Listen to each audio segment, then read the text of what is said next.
Good evening and welcome to the public meeting of the Halton District School Board. It is Wednesday, March the 17th, 2021. As per all of our board meetings, this meeting is being recorded and will be posted on the hdsb.ca website. At this time, I will take trustee roll call. Please answer as I call your name in alphabetical order by last name. Trustee Amos. Good evening, everyone. Trustee Collard. Hello. Trustee Daniele. Thank you, I am here. Vice Chair Al Harrison. Hello, everyone. Trustee Garretts. Good evening, everyone. Trustee Gray. Here, thank you. Trustee Oliver. Good evening, everybody. Trustee Reynolds.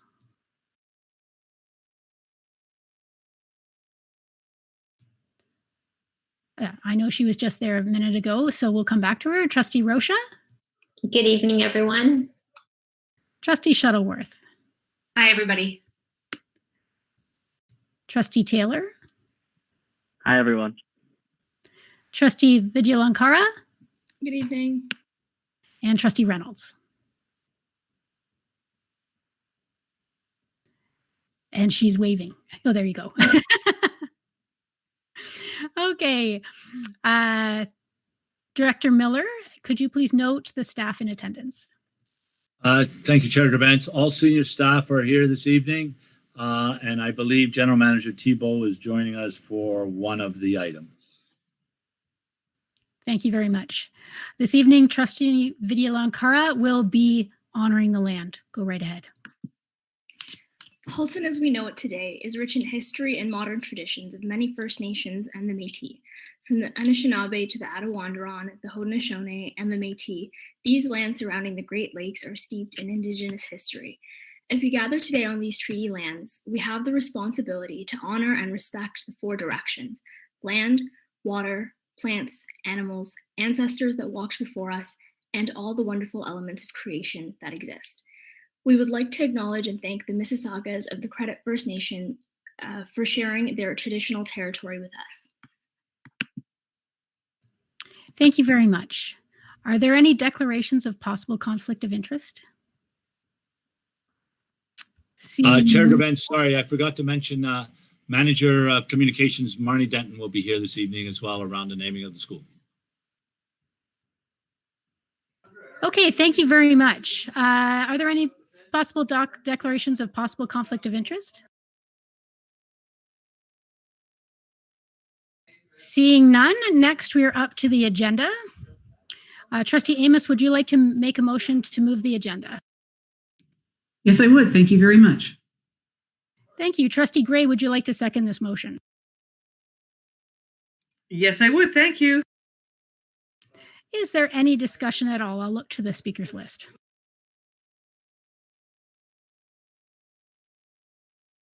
Okay, seeing none. All those in favor? Thank you.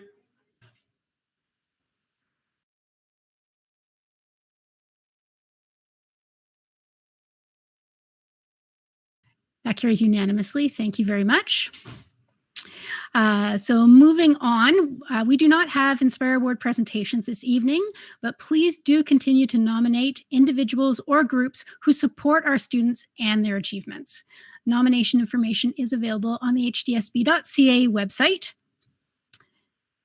And we are now up to presentations and delegations. We have none of either of those. So we are up to the consent agenda items. Trustee Garretts, would you like to make a motion to deal with the consent agenda? Yes, I would. Thank you very much. Excellent. Trustee Oliver, would you like to second? Yes, I second. Thank you. I'll put the motion on the floor. Be it resolved that the Halton District School Board approve the consent agenda action items and receive the information items for March 17th, 2021. Are there any items that need to be pulled for discussion? I'm going to look to the speakers list here. Okay, Trustee Shuttleworth.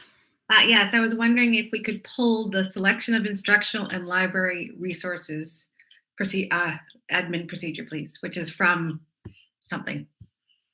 Okay, why don't you go right ahead with your Okay, so looking through this document, I was just wondering, there's a statement in there that speaks to staff having to critically reflect.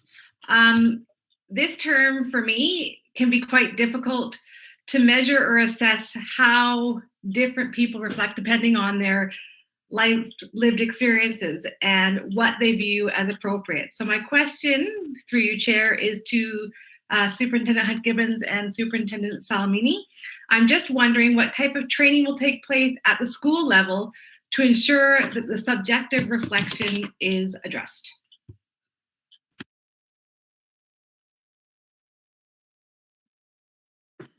I can go first ahead. if you like. Yeah. Okay. Through the chair to Trustee Shuttleworth. Specific to the AP, we have training in our April staff meetings for all staff that has been planned centrally in terms of materials like slides and materials to help administrators do that training. But beyond that, I would say that this is not new. This is a revised AP, and over the last number of years, we've been trying to help our staff become more able to be critically reflective of the resources they use, their alignment to the curriculum, the world that we live in. And I would also say that all the work that we've done this year with our staff in terms of trying to meet our equity goals and all the training that they've had in every staff meeting of the year around our equity goals would help to build their skill set and ability to be able to look critically and develop a critical consciousness in terms of being able to make better decisions around resources and to prevent any harm that may happen as a result of those decisions. And I call upon Superintendent Hunt-Gibbons if she would like to add, or Superintendent Etoff. To Trustee Shuttleworth, I would just add some of the examples that my colleague has shared of the work that's happened on culturally responsive and relevant teaching. The book studies that have gone out there, the admin training, senior team training, and corporate training that has occurred specific to unconscious bias and blind spots. There's been a lot of work in the area. The AP also includes critical reflection questions that range from scope and content, etc., to help people reflect on the resources that they're putting in front of students in order to ensure that those resources reflect the students in our board, their identities, and their lived experiences. And at this point, I turn it over to Etoff to see if there's anything you'd like to add. Well, I believe Superintendent Salamini and Hunt-Gibbons did a nice job providing a very comprehensive response in terms of the work that's been done and the work that is yet to happen with our staffs. So can I have a quick follow-up? yes. So the questions that you speak of under instructional value, scope, and context, how are the teachers able to access these documents readily? So I know when speaking with you before, a lot of this training is aimed at the admin level and then it filters down into the teachers. So I'm just wondering if they are able to access these questions easily to engage in that more critical reflection. Yes, through the chair to Trustee Shuttleworth, all of our staff meetings this year have focused on all of this work. They have all been equity focused and the pedagogy and supports that go along with this. So they have all been 100% supportive of the work in this area around the harmful language protocol, around CRRP. And as Superintendent Salmini has said, the upcoming April staff meeting, as well as the family of schools sessions, are all focused on this AP in particular. So that means that not only administrators, but all of our staff within our schools, elementary and secondary, will focus their attention on the unpacking of this particular administrative procedure so that we can guarantee that each and every one of them understands its importance. Okay. The next speaker on the speakers list is Trustee Oliver. Thank you. Through you, Chair. I'd like to speak to the elementary absence check systems. I have a couple of questions.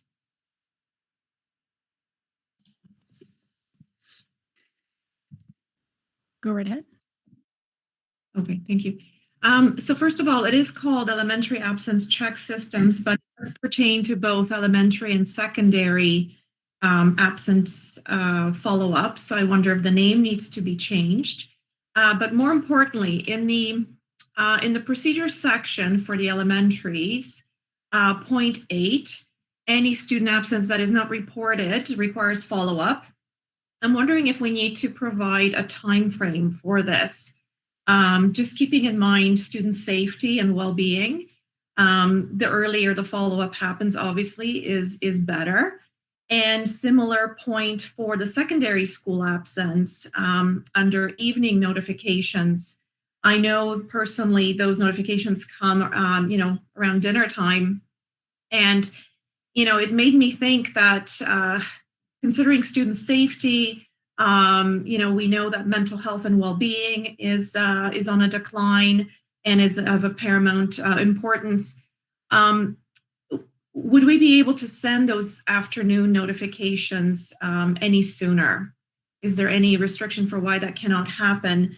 The period 1 is submitted before start of period 2, but it sounds like anything after that is not reported till the evening.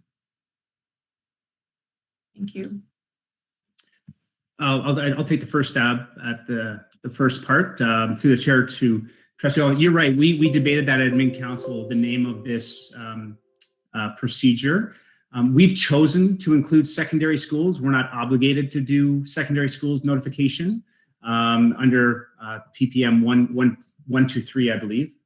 Yes, 123. We're not obligated to do secondary schools. We've chosen to do secondary schools, and that's just been a practice ever since we've implemented our school messenger Sinner Voice safe arrival system. And then in terms of, so we did debate at AC to just keep the name the same, elementary, because that's what the ministry expect, to develop a procedure on safe arrival for just elementary, not secondary. And for the second piece, the timing of it, that's been the practice, and it's been a practice that, from my understanding from secondary schools, is quite well received in terms of timing. Thank you. Okay, do you have a follow-up? Okay, go ahead. For the elementary school follow-up? The elementary school, so the schools do it as soon as they possibly can. So they usually do it. I would be, it's very difficult to put a time on it because, our school times range from, I believe, 8:05 to 9:40. So I think it would be very difficult to put a time on that.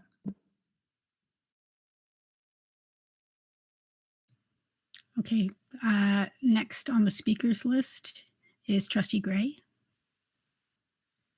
Yes, thank you through the chair. And Chair Gerbrands, I'm sorry to have to return to the selection of instructional and library resources. I tried to signal to you that I wanted to carry on the flow of the question that was being asked by Trustee Shuttleworth. And I guess this question would be again directed to Superintendent Salmini and Hunt Gibbons. You spoke to the training that our administrators and the training specific to staff that takes place. Very happy to hear that. But I'm wondering if you could speak to the training that takes place when we onboard new staff to the Halton District School Board.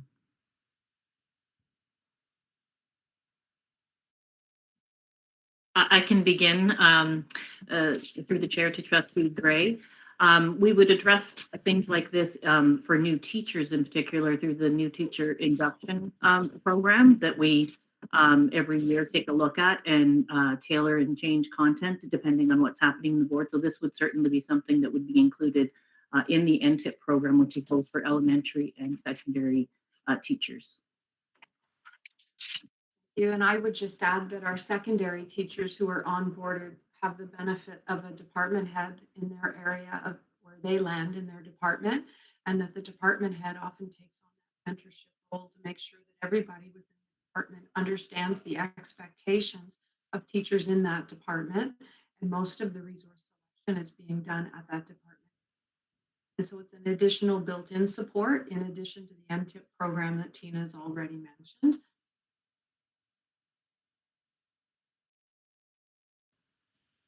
Okay, and next on the speakers list is Trustee Collard. Thank you. I've noticed when looking at some of these administrative procedures that there are no referenced policies on the procedures.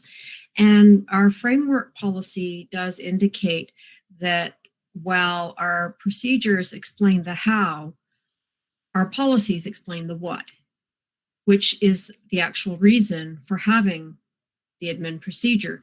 So I'm wondering where the policies are that should be referenced in these admin procedures. And I'll just use one as an example. If we look at the daily sessions, school start and end times, you'll see that there's a section called intended purpose. And it seems to me that the intended purpose is actually a policy statement because it references the Education Act, and that a policy could easily be made from this statement with the appropriate references to the Education Act in it. And then we would have in place a policy that deals with this administrative procedure. And it wouldn't be a lot of work to do that, but it would make us compliant with our own framework policy. Through the Chair to Bence, I can take part of that question, and General Manager or Manager Dortmaker can take it. Trustee Collard is quite right. Remember, I believe it was at Committee of the Whole, we were talking about policy review, and we're doing a bunch of policy reviews, I think about 25 of them prior to the end of June. And our intent there is to start linking them to the admin procedure.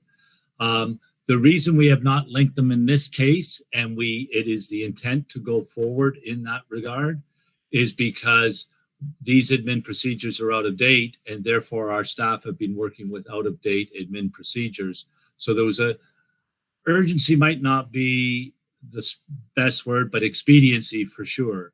But you have exactly mentioned the intent.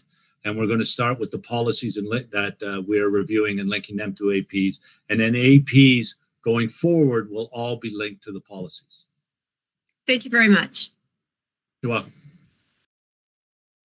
Okay, next on the list is Trustee Rocha. Thank you. I'd like to pull the community use of schools/rentals AP. And the question I have, and I've previously chatted with Mr. Goodette prior, in that this AP references an AP procedure that doesn't seem to exist. Not only is it mentioned in the cross-reference, but it also is mentioned throughout the AP. So I was wondering, would it be prudent to pull this out of tonight's agenda and bring this AP back at the same time as the access to schools policy is being updated in June? Through your Chair to Bence to Trustee Rocha, I don't see any reason why we cannot do what you've asked. But Superintendent Goodette, do you see an issue, or Superintendent Nagoy from the business perspective? No, certainly we can pull that back and bring it back with the June policy so that it presents more as a package. Roxana Yannon? No? Okay. There you go, Trustee Rocha. Thank you. You're welcome. Okay, thank you. There are no other speakers on the speakers list right now. So we will vote on the motion then. So all those in favor. Sorry, could I interrupt? Oh, yes. I just had one other question. Oh, sorry about that. Go right ahead. This is just for my knowledge. I would like to know, how often are APs reviewed? And I ask that because when I look at the different APs, some of them are coming up for review in 2 years, some of them are coming up for 3 years. So I wanted to know what the standard practice is. And then my second question is, where could we see a fulsome list of all our APs and when they're up for review? Manager Goremaker? Oh, sorry, through you, Chair Drabens, through Trustee Rocha. Manager Goremaker, do you want to respond to that? I can, certainly. The APs have a varying sliding scale of reviews. Some are annually, some are biannual or every 2 years, and some range even as much as 4 years. We are continuing to compile a more updated list with our executive assistants and the school ops team as we continue the review. Up until this point, the review schedule existed as a whole litany of paper in a binder in my office, month by month, and then they were shifted as the policy or the admin procedures were reviewed. Of course, this past year has put a change into that strategy. So we're now doing it electronically, and as they're reviewed, the list is going up to our exec assistants so that the admin procedures can then be assigned to the superintendent that is in charge of reviewing them.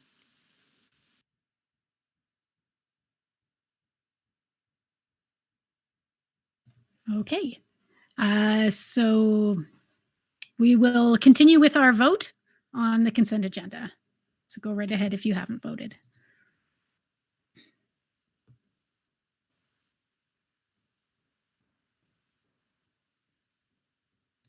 And we've more than passed our number of votes. We have 15 votes. And I'm just seeing, I don't think anybody's missing. So that carries unanimously. So we will move on to ratification action items. Approval of business transacted in private session. Vice Chair Harrison, do we have any business from private session that requires approval? Thank you. No, we don't. Okay, so moving on to action items for this evening. As per the agenda, we have one action item. I'd like to draw your attention to item 421, policy review, copyright fair dealing, report 21041, submitted by Superintendent Salmini. Trustee Collard, would you like to move this item?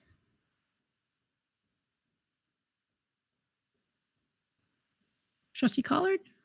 Oh, I think she accidentally hung up instead of her mic. Why don't Trustee Rocha, would you like to make a motion to deal with this item this evening? Yes, please. Okay. And My apologies, I pressed the wrong button.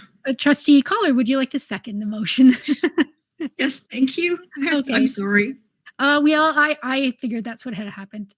And I'll read the recommendation. Be it resolved that the Halton District School Board approve the amended copyright fair dealing policy as appended to report 21041. Before I open the floor to debate, would Superintendent Salmini like to speak to this item? No, I don't have anything further to say. They're just minor revisions to this. Okay, great. And I'm going to look to the speakers list. Trying not to be faster than the internet. Seeing no speakers on the speakers list for this. So if all those in favor.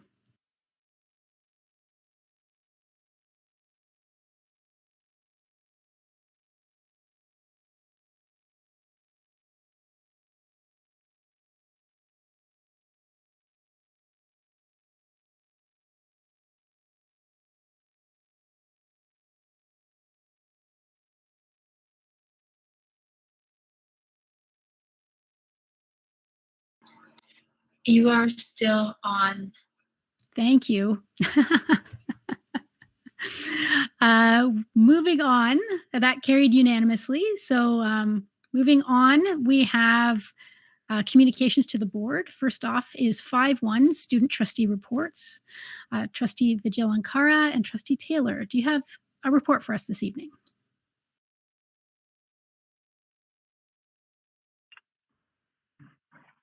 Yes, we do. Excellent. Go right ahead.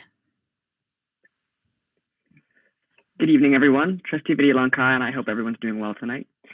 Our working groups are now fully up and running and producing some amazing work so far. Our grad subcommittee created an extensive list of ideas, including drive-by and virtual options for the grade 12 and 8 graduations. These ideas were presented by Ms. Bathello to the Halton Secondary Principals Association and the Ministry of Education over the past couple of weeks. Although they have not looked specifically at grade 5 graduations, the ideas that eventually work their way through the proper channels could of course be altered to suit the needs of younger students. We are looking forward to hopefully providing the students of Halton with a safe and fun experience in regards to their graduation. We are also getting the ball rolling on our period poverty project. We have heard back from the Toronto Youth Cabinet and are in the process of getting feedback from our committee reps, equity subcommittee, mentors, and the rest of our senators. We will be starting to draft our letter to the ministry soon, and then we will bring that letter to the trustees to hopefully be approved and then sent to the Ministry of Education. On Tuesday, March 16th, our Student Senate Safe Sports Subcommittee met with Superintendent Hunt Gibbons and Instructional Program Leader Rebecca Richardson, along with our trustee mentors, Trustee Reynolds and Trustee Oliver, as well as our staff advisor, Louisa Botello. This meeting was set up to discuss the advocacy work being done regionally and soon provincially by our sports subcommittee as they try to suggest ways to safely bring back sports. The subcommittee is led by 2 secondary grade 12 students, Luka Simonovich from Garth Webb and Will Kiproff from Nelson High. The following is a statement they wrote for us to share with the Board of Trustees. Will and I have been appearing on local media stations to spread awareness of our movement. We have also launched a very successful social media campaign that has gotten a lot of support. We have been having conversations and getting feedback from students about how no sports has affected them, or having no sports has affected them. Our next steps will be lobbying politicians to ensure that bringing sports back is a top priority for them. End of statement. The next Student Senate meeting will be on Tuesday, March 23rd from 6 p.m. to 9 p.m. Trustees and board staff are welcome to attend. Thank you very much. We're happy to take any questions or comments. Thank you very much for your very succinct report. And I'm looking to the speakers list. Trustee Shuttleworth, go right ahead. Thank you. Through Chair to Trustee Vidyalankara and Trustee Taylor. Can you, by any chance, send an invite to us for the student trustee meeting? I know that if I have that in my calendar, then I know it's there and I will attend. I'm finding that if I don't have it there, I don't know. So if that would be really helpful. Yes, of course. Okay, excellent. I don't see any other speakers on the speakers list right now. Oh, wait, Vice Chair Harrison popped on right at the end there. Thank you. Through you, Madam Chair, I noticed today, sadly, an article describing the TDSB's approach to graduations this year, and that they've made the call to be online or virtual. So I appreciate that the working group has come up with options under any scenario. And I was just wondering, because it is just such a great and special milestone for students, what was the group's thoughts around the virtual piece?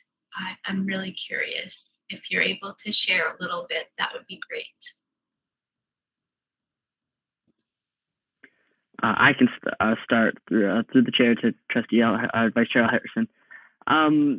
The response in terms of the virtual option from students it wasn't fully negative. Of course, if that's the only option, that's what we have to do. But it does seem like that would be their preferred last resort. Like it seems like they would rather do something in person, whatever that may be, whether it's a drive-by, whether it's into something individual. But it seems like they would rather do that as opposed to something virtual. But I think majority of students do understand that of course, might not be an option. And even a virtual option, if that is necessary, will have to be okay. Yeah, I think Trustee Taylor explained that really well. I think I sat in at a few of the subcommittee meetings, and there's actually quite a few students on the subcommittee. I think there's a lot of interest around grad. They've done a lot of work in terms of like collecting student voice and sending surveys to their schools and other students. I think the majority of students have said they would like to have some sort of in-person element to their graduation, especially since at least this year there's been some time to plan, because last year it was a bit, like out of nowhere, you had to make grad online. The drive-by was something that was really popular, so having some sort of like drive-by graduation, just an opportunity to like really solidify the fact that they've spent 12 years in the Halton District School Board, or 8 years or 5 years in the Halton District School Board, and to kind of commemorate that in a in-person in some sort of in-person capacity, I think is what they'd like to see. Thank you. Just to say that in no way am I suggesting what will or won't happen in HDSB. It was just kind of a gut punch to read what's happening in TDSB, Toronto District School Board, in that regard. Okay, and the next speaker is Trustee Oliver. Yeah, hi, thank you. Through you, Chair, to our student trustees. So thanks for the wonderful update you provided to the trustees around the work of the Senate and your work groups. And I just wanted to speak specifically to the sports work group. Today, the Oakville trustees had met with MPP Crawford, and as one of the points that I raised in our update was the work of this sports work group and the advocacy that this group of students is doing around safely bringing back sports to our schools. I know that the students view this as a way to mitigate the negative impacts of the pandemic on student mental health. And they view that as a very important integral part to the academic experience, but also student well-being. So that is something I raised, and I will raise that again in subsequent meetings with MPP Triantafilopoulos. Thank you. Okay, thank you. And next up on the list is Trustee Gray. Thank you very much, through the chair. Just a question again on the area of sports. Keenly interested to see that resume as soon as possible. And I suppose this question may have to drift over to Superintendent Hunt-Gibbons from the view of, has there been any direction from OFSA to school boards with regards to startup of sports, and is in fact the startup of sports subject to board wide? And also finally, I wouldn't imagine that this group is advocating sports to begin before September. I just kind of want a quick overview of those. Through you, Chair Gerbents, I say this with respect. I think that's the question that would be in trustees' comments and questions as opposed to in the trustee reports. Happy where Superintendent Hunt-Gibbons is ready to answer, but I don't think this is the appropriate place. Yeah, so well, if you could just ask that again later, that would be great. Will do, thank you. Okay, there are no more speakers on this. Oh, go right ahead. Yes. I'm so sorry. Could I just clarify just what our subcommittee was focused on? I think maybe I could speak to that. So yeah, I think the working group, or the subcommittee has been, they know that sports will not return this year, and they're being very practical about that. And I think they recognize that it's really out of our control, as a board. So they're talking more about, I guess, advocating for members of parliament and the people who are in charge, like public health, to kind of keep sports in mind and people that play sports in mind. And so they're trying to find, they're trying to suggest ways that sports can safely continue in the future, in the near future. Yeah. Okay, thanks for that clarification. Appreciate that. So there are no other speakers on the speakers list. So we're going to move on to 5.2, action items for April the 7th. So sometimes we have items with established criteria that need to come to the board table more than one time. The first time for information and the second time for consideration for approval. We have 2 items this evening that meet this criteria. The first is 5.2.1, policy review, community planning partnerships policy and program accommodation and review policy, report 21047. And this was submitted by Executive Officer Gaudette and Director Miller. So go right ahead. Yes, thank you. Good evening. Through you, Chair Gerbents, to trustees. This report is for decision seeking proper language to recognize the fact that the ministry has placed a moratorium on pupil accommodation reviews, and we are effectively waiting for guidelines to be updated, and as such feel that it won't be a timely effort or a useful effort to update our policies. I was part of the Capital Advisory Committee to the ministry back in 2014 when the pupil accommodation review guidelines were updated, along with the community planning and partnership guidelines. Subsequent to that, they were revised again, and I believe there was an effort that was going to be undertaken a third time, but I believe the pandemic has put that on the back burner, and as such, we're recommending some language that is presented. It is difficult to find clear communications regarding the actual moratorium.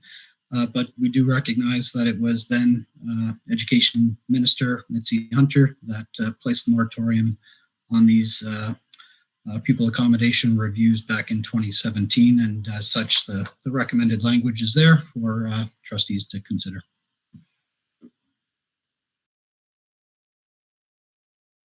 Okay, looking to the speakers list, Trustee Rocha, go right ahead. Yes, through the chair. I was wondering if I could make a motion to waive the rules in reference to the policy that was just presented, well, the two policies, only because there were no changes, and there is a captioning in the policies indicating why they weren't changed, and nothing's really going to happen in the next 2 weeks. So if the rest of the trustees are willing to entertain waiving the rules and having these two policies approved this evening. Okay, so you're making a motion to waive the rules? Okay, looking for a seconder. Second. Trustee Collard, go right ahead. I mean, thank you very much. Is there any discussion? Vice Chair Harrison, I see you're on the list, and I'm not sure when you popped on. Is this about waiving the rules, or is it about something else? No? Okay, that's fine. Okay, so I don't see any other discussion on waiving the rules, so if everybody could vote on waiving the rules to deal with this evening, the item this evening.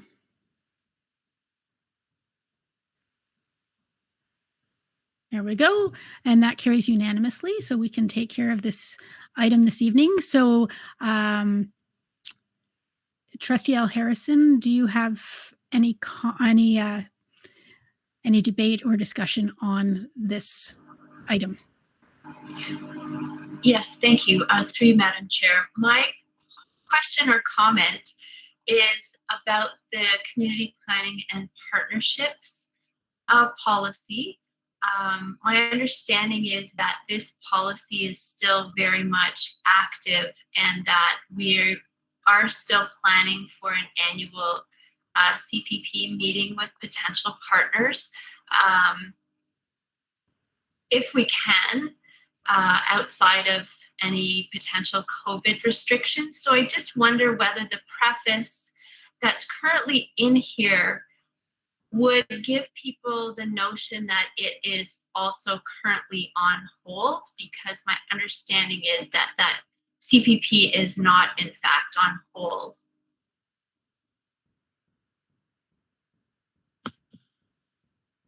If I could take a stab at answering that through you, Chair Grubens, to Vice Chair Al Harrison.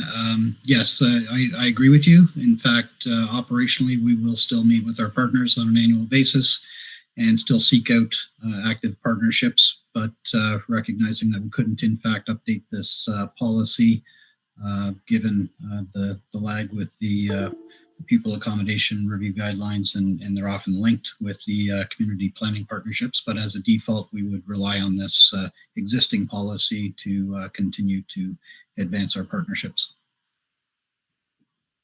Do you have a follow-up? No.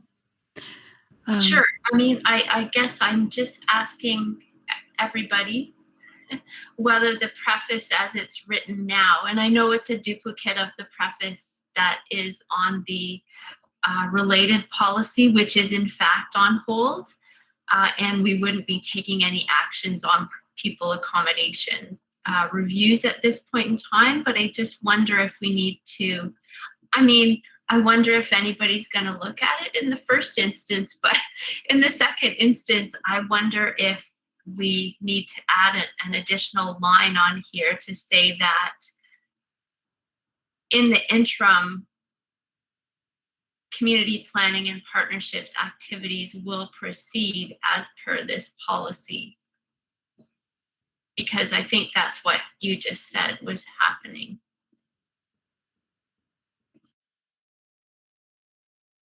So is that something, I still need to put it on the floor, but is that something you're suggesting being added to the motion itself or to the report? Sorry, timing is like that sometimes. It's just a suggestion for adding to that red preface on the CPP piece, just to differentiate the fact that it is in fact, we are still continuing, and who knows what the results of COVID will be. Maybe there are community organizations that are going to need to downsize, and a small available space in a school may be attractive.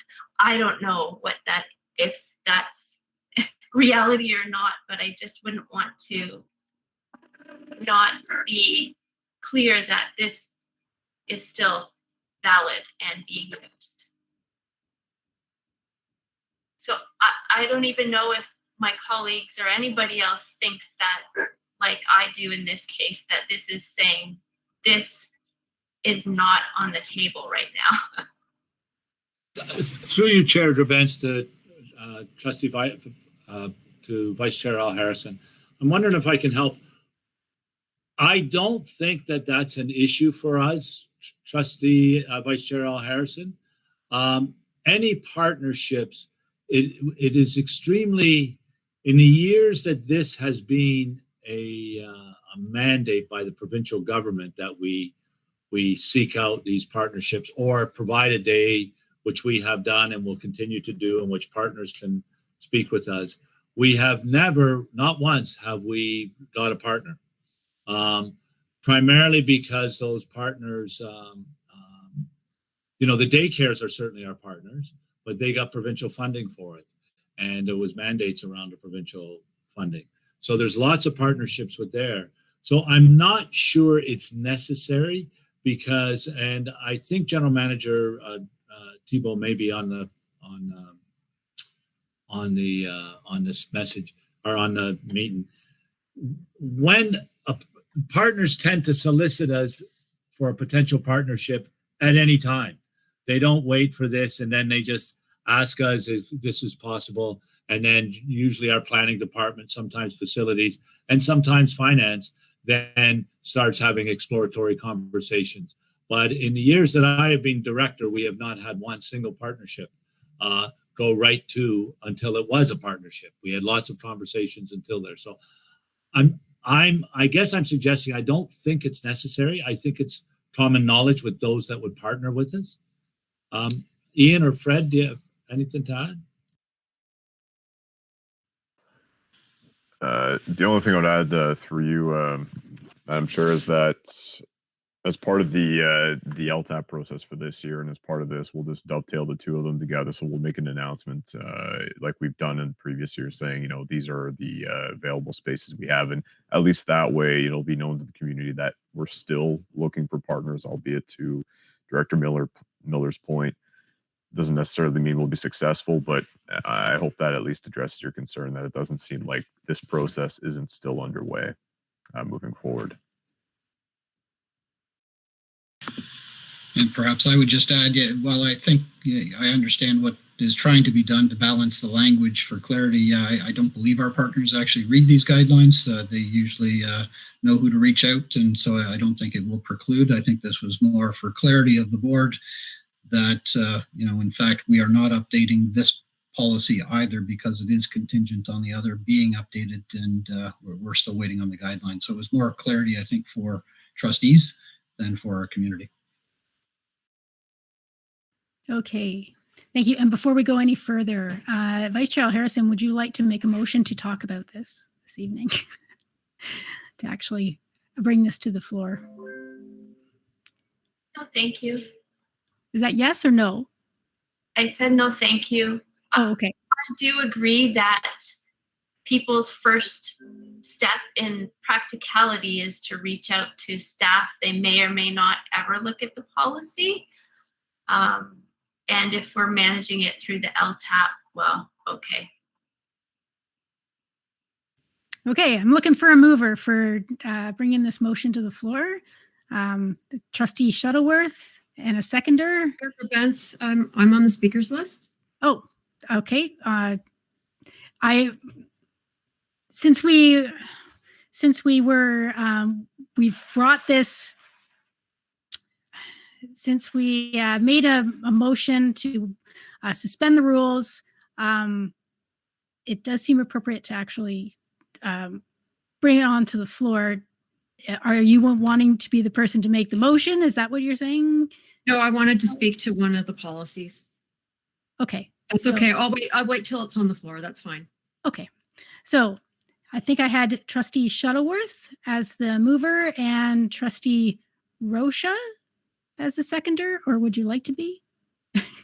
Sure. Yes. I'm just kind of looking at my screen, who's on my screen here. Okay.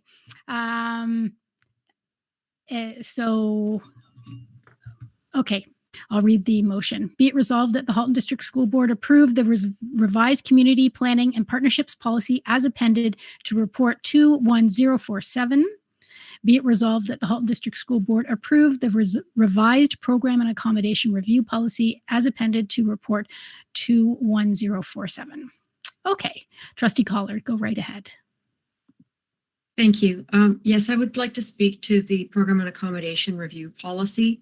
And my reason for doing so is that the moratorium came into effect mere days after we had concluded a PAR in this board.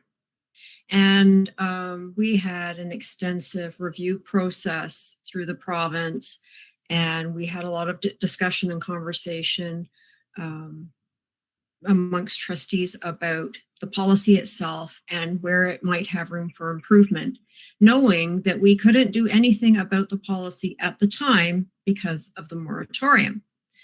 So then there was the provincial election, and things have dragged on and on and on. What we would probably be wanting to do at some point in time is really have a proper review of this policy that would include the information and comments and opinions of trustees who went through the PAR process several years ago. I'm wondering, now that we are about to vote on whether or not to approve these policies, when will they come back for review again? Will they automatically trigger to come back for review when the moratorium is lifted so that we can actually update the policies in ways that would improve our process? Or are we going to be limited to waiting for 3 years or whatever the case may be? I think it's really important that we get this right.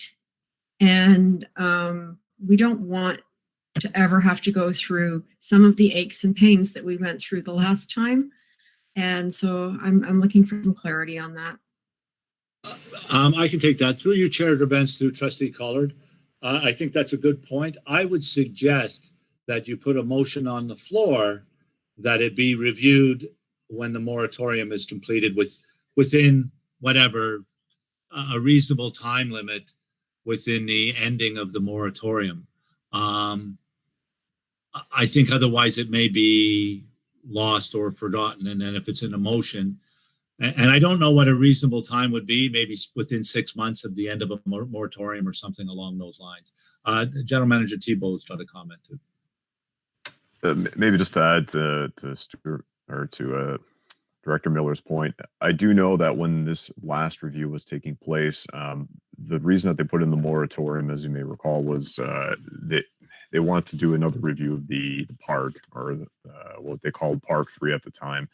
And before the government changed, they were underway with the new changes to Park 4, but then that was put to a stop after essentially the templates were being developed that were associated to those guidelines. With that said, what they did say is that no future accommodation review were to occur until boards implemented the results of that pupil accommodation review guideline in their policy framework. So as a trigger, even after the moratorium is lifted, we're going to have to review our policies to reflect what was either in Park 4 or, it may very well be Park 5. So I'll add that will also be a trigger that before we can even do another review, we're going to have to review our policies to be in conformity with the most up-to-date guidelines provided by the ministry, which we still don't know what that's going to be until they release them. So Okay, there that is going gives to be me a great trigger. comfort. That really eases my mind significantly, and I'm wondering if that statement could be included in the big bold red comment that's at the top of the policy, because there was a lot of community angst about this from all areas of Burlington, and I think they would take some comfort in knowing that the policy, just because it has a new review date on it, doesn't mean that it won't be reviewed again when the new ministry guidelines come into effect. And if that could be done, then I would be happy to vote in favor of this. Through your chair, Benson, Trustee Collard, we can indeed do that. I think that's the best solution, and we don't need a board Very motion. much, because then it gets it off the order paper, but it puts it squarely on the policy. Thank you. Oh, we'll add it, Superintendent Gaudette and Manager Thibault. Yeah. Okay, so there are no more speakers on the speakers list. So if I'm going to call the question. So all those in favor?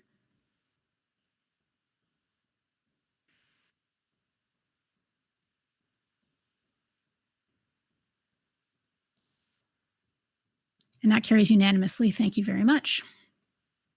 Okay, we are on to our next item, which is 522, short list of names for Milton Southwest No. 1 High School, report 21046, submitted by Communications Manager Marnie Denton and Director Miller.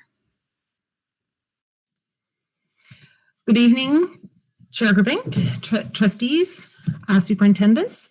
On your agenda tonight is the short list of names for Milton Southwest No. 1. As you can see from the report, we follow the revised administrative procedure and spent approximately 4 meetings together as a committee and narrowed down the names for the new school. The names are before you. We had representation from all the feeder schools on the committee, and as well as Trustee Garrett's, Trustee Roca, Mark Dooley, the principal, Jackie Newton, the school superintendent, as well as the 4 parents. It was we received a great many names through the process, even though our schools were closed for a lot of the time that we had the suggestions open. We did receive over 4,000 names with about 700 unique names altogether. We narrowed the names down through a collaborative decision-making kind of model. We met on February 18th and started with about 24 names. The whole list. Actually, the first meeting on February 8th, we provided the whole list to the committee members. We talked about the importance of naming a school and gave a little bit of history around that.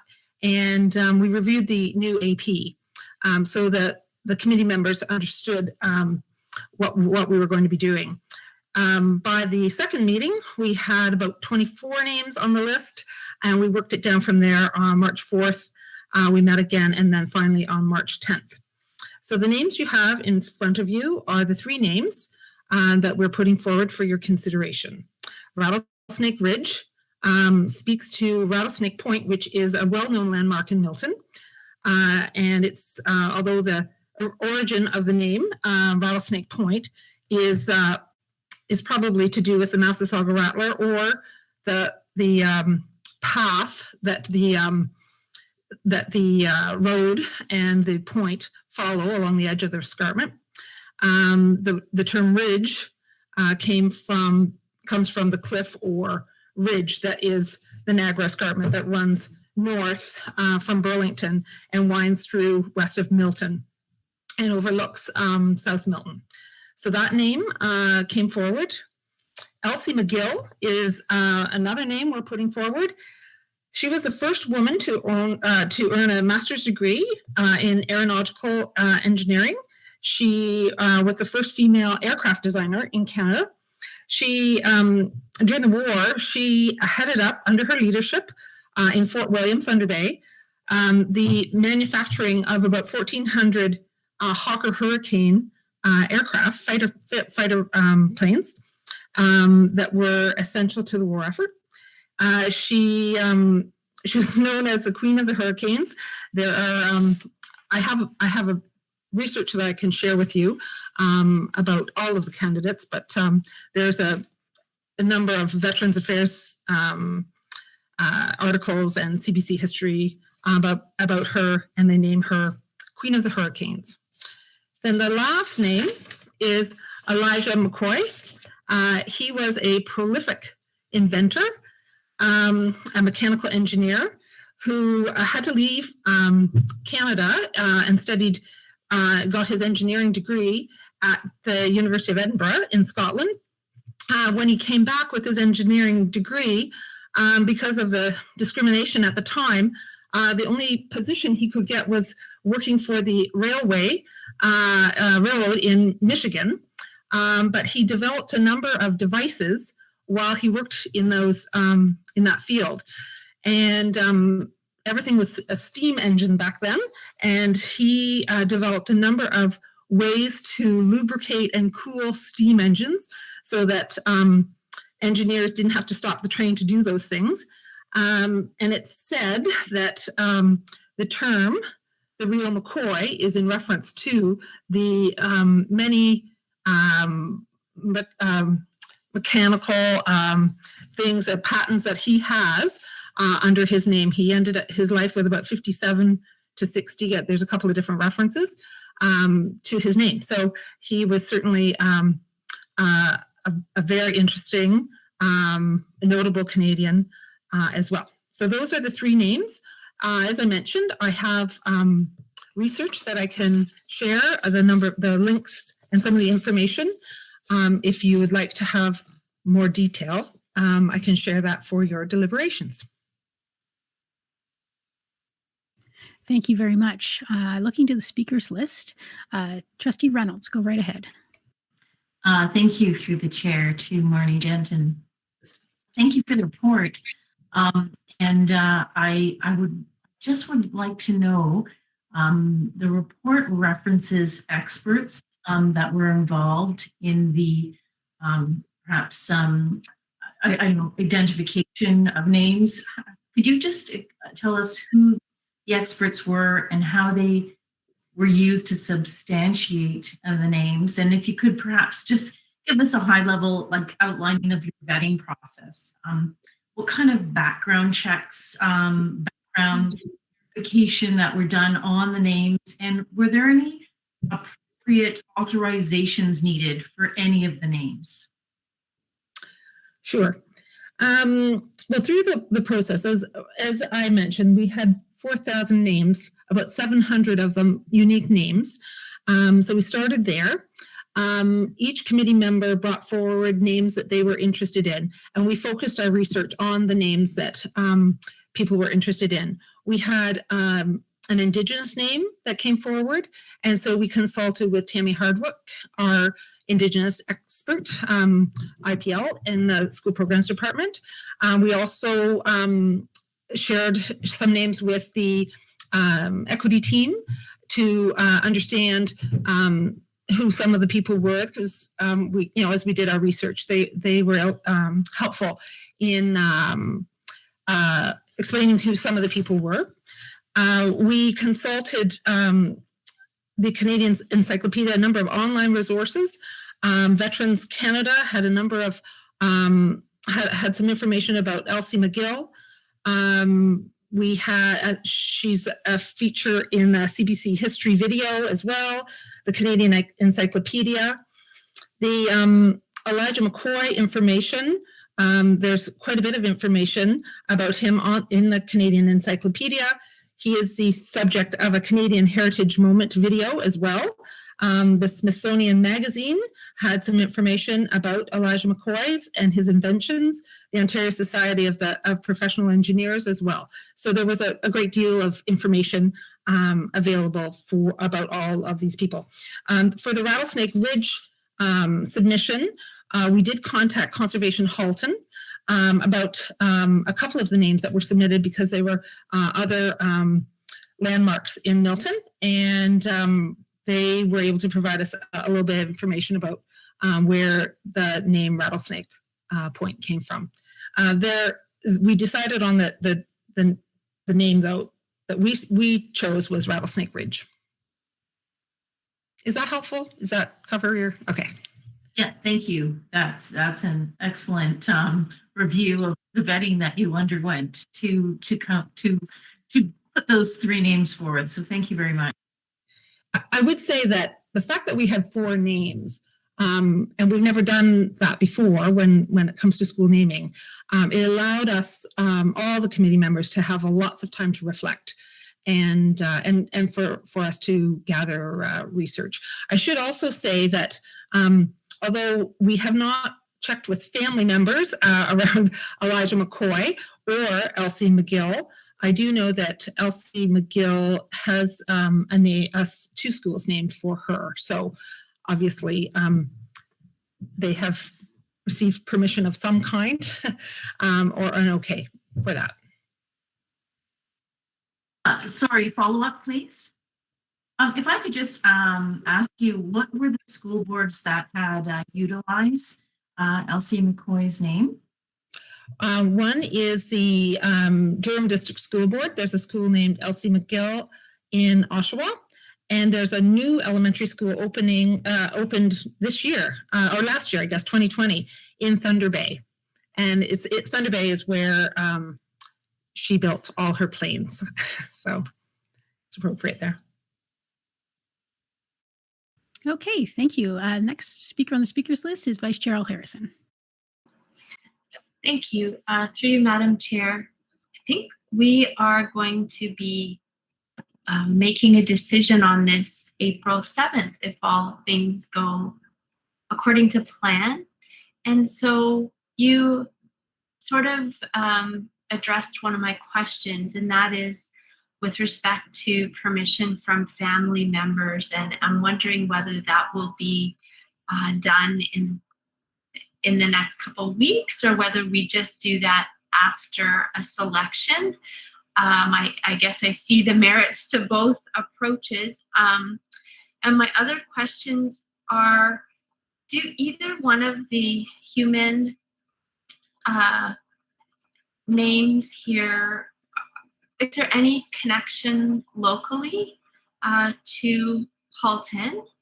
And the other piece is, if one was reaching out to families, it would be great to know if, for example, Elsie McGill's niece has followed in her footsteps and would be somebody who would be able to speak in schools. I find it always pretty cool when, Chris Hadfield, for example, has schools named after him, and he's able to beam in and talk to the students, and the culture kind of builds and momentum builds around that sort of thing. As far as I know, certainly we can seek to get family permission and contact people, as we did with Viola Desmond Public School. It might be tricky to find relatives of Elijah McCoy since he's been gone since 1929. It might be hard to track down his family, but we can certainly investigate that, and we would certainly do that with Elsie McGill, as well as reaching out to the schools that have already been named by her for her to see if they were able to reach family members. So we will certainly do that. I'm sorry, I think you had another question in there, and now I can't remember what it is. Sure, thanks. It was just whether there was any local connection. Like, did Elsie McGill live here for a year or anything like that? Yeah. No, we're not aware of any Halton connection for either of those people. Thank you. And I recognize that our criterion doesn't require that specifically. I was just curious. Okay, next speaker on the speakers list is Trustee Oliver. Thank you. Through your chair to Ms. Denton. I also had a question about the local connection, so that was answered. Thank you. I understand that the committee had reached out to the community for input into the names, and part of that was, I believe, electronic submissions. I'm just wondering whether you can say if majority of those submissions came from Halton residents. That would be tricky because it's an online submission form. With the public libraries closed and with our schools closed for most of the time, we have the normal process, which is to put ballot boxes in schools and in libraries. We did have it was a fully online process this year. We know that we received a lot from certainly local people, the 4,000 names, and many of the names were about local people. Of the 4,000 names, of course, we had to eliminate some because they were inappropriate or politicians that were actually still in office. So we eliminated names that way. So I would think that we reached the community quite carefully. The social media ads that we do, we are able to target them, and we did target them towards Milton. So that's easily done through social media. Okay, great. Next speaker on the speakers list is Trustee Collard. Thank you. I'd like to address my question actually to the trustee for the area, Heather. Oh my goodness, Garrett's. I was wondering if you had received any feedback from the community as to a preference for the names, and if you would share that with us. Thank you, Trustee Collard. Through the chair to you, prior to our meetings, I did hear from the community, and a lot of it was sort of my social media channels, and it was really pushing more towards local names, and some of those I tried to bring forward, and they had been removed, and I get it. I'm only one human on the committee. Lots of people said that they didn't want it named after a person, and that they would like to see it named after something geographic. But in terms of, this hitting the board website, I haven't heard from anybody since then. Thank you. Okay, looking to the speakers list, there are no more speakers. So thank you very much, Manager Denton. And we will see you again in a few weeks. We have a few weeks now rather than just 2, I believe. So, and then we will be making our decision using our school naming. Oh, Trustee Gray just popped on the list. Go ahead, Trustee Gray. Sorry, through the chair, I wonder, through the kindness of Marnie Denton, who has offered to share her research, I think it would be very helpful if somehow we were able to access that. Thank you. I will do that. Absolutely. Okay, and Trustee Roche has also popped on the list. Thank you. Through the chair, as the out of area trustee on this committee, I want to say that the committee really took the school naming policy to heart. They wanted to ensure that we had a representation not only of geographical names, Indigenous names, residents of Halton, well-known figures across Canada. So when we did that first breakdown to, I think, 20-something names, there was names from that would cover everything in our policy, which I thought was fantastic, that our policy was being taken to heart and that people really did want a reflection of what all of Canada has to offer. And I just want to say that the committee did a really great job of assessing the names and really thinking about what names to put forward. It came down to a very tough decision. I think it took 2 more meetings just to narrow it down to 3. And the other thing I wanted to add that no one has mentioned is that the school that is being built will be the home of the STEM program. So I think that's why those 2 names of those 2 individuals were picked, because of their STEM-like background. So that's just some more additional information for trustees to consider when assessing the 2 individuals' names. Thank you.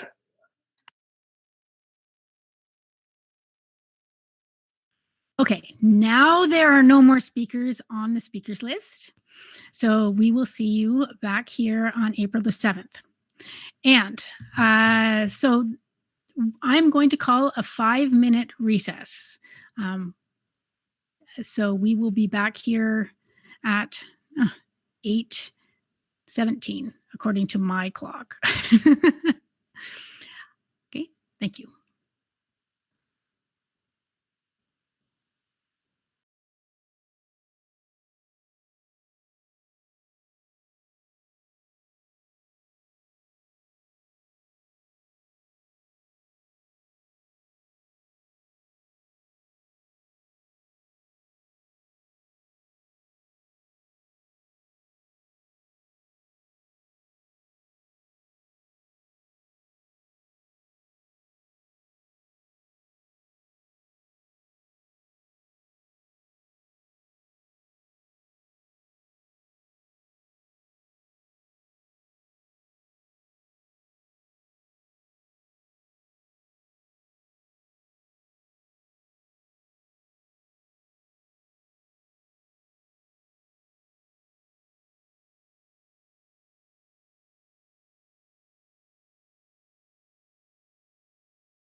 Okay, welcome back, everybody.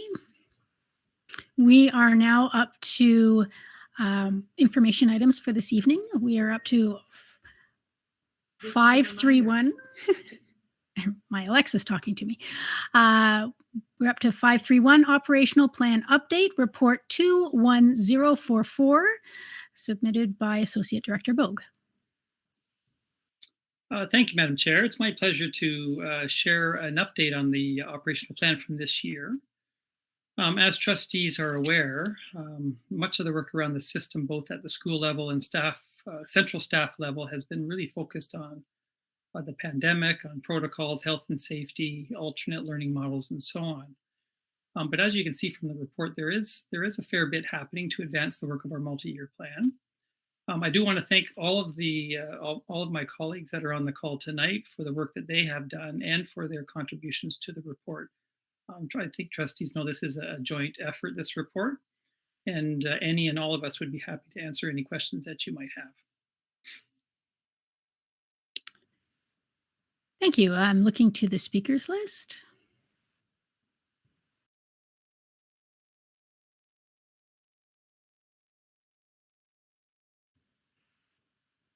So far, I see no speakers on the speakers list. So I just want to say that thank you very much for this really this great report.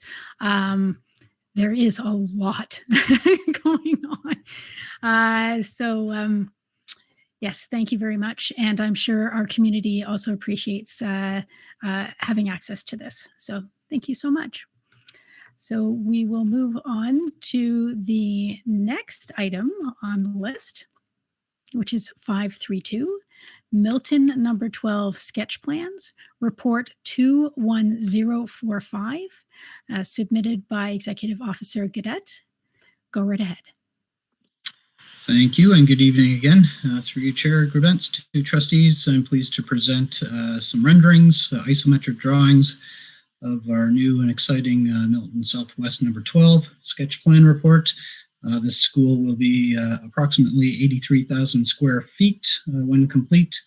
We'll have 770 pupil places, and we'll have a childcare, 5-classroom childcare. And if I can orientate you to the drawings, I'll try to walk you through the perspectives that are provided. And so the first isometric or perspective is kind of at grade, looking due south. And it shows, I'll say, on the far end of the building, the large curtain wall. And if you have a colored drawing, kind of highlighted in red, that goes down to grade, that is the gymnasium with the curtain wall, where there are 2 pillars. That is the main entrance of the school. And just beyond that, again, outlined in red, on the second floor is the library or learning commons. And below that, kind of difficult to make out, but the childcare entrance is in behind that. The second perspective is a bit of an elevated perspective, kind of like drone footage, and that shows a circle at the forefront. That is Kennedy Circle, and there's some outlines shown on the roadway there. Those are bus bays or drop-offs. Again, it's looking south, and I'll say perhaps the white box at the front, kind of attached to the gym that I described earlier, shows that would be our music room that will be attached to the gymnasium via stage. And start to get a perspective of the site. There is parking to, I'll say, the north of the gym, as well as parking to the south of the facility. So that's the second rendering. If you look at the third rendering, this is looking southeast and at the back of the school.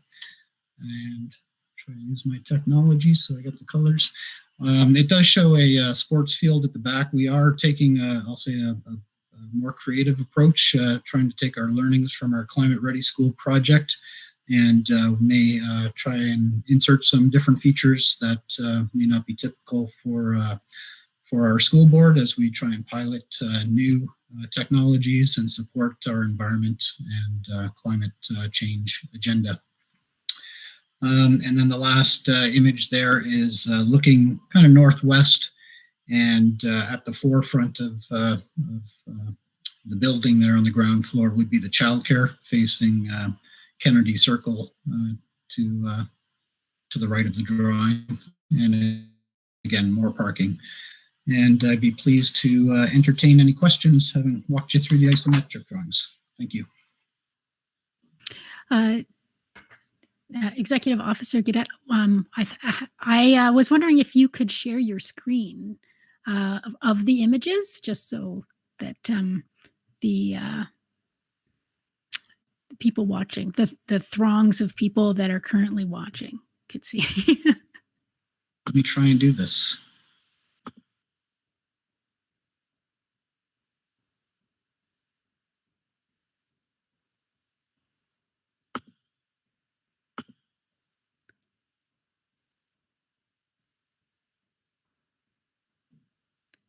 Okay.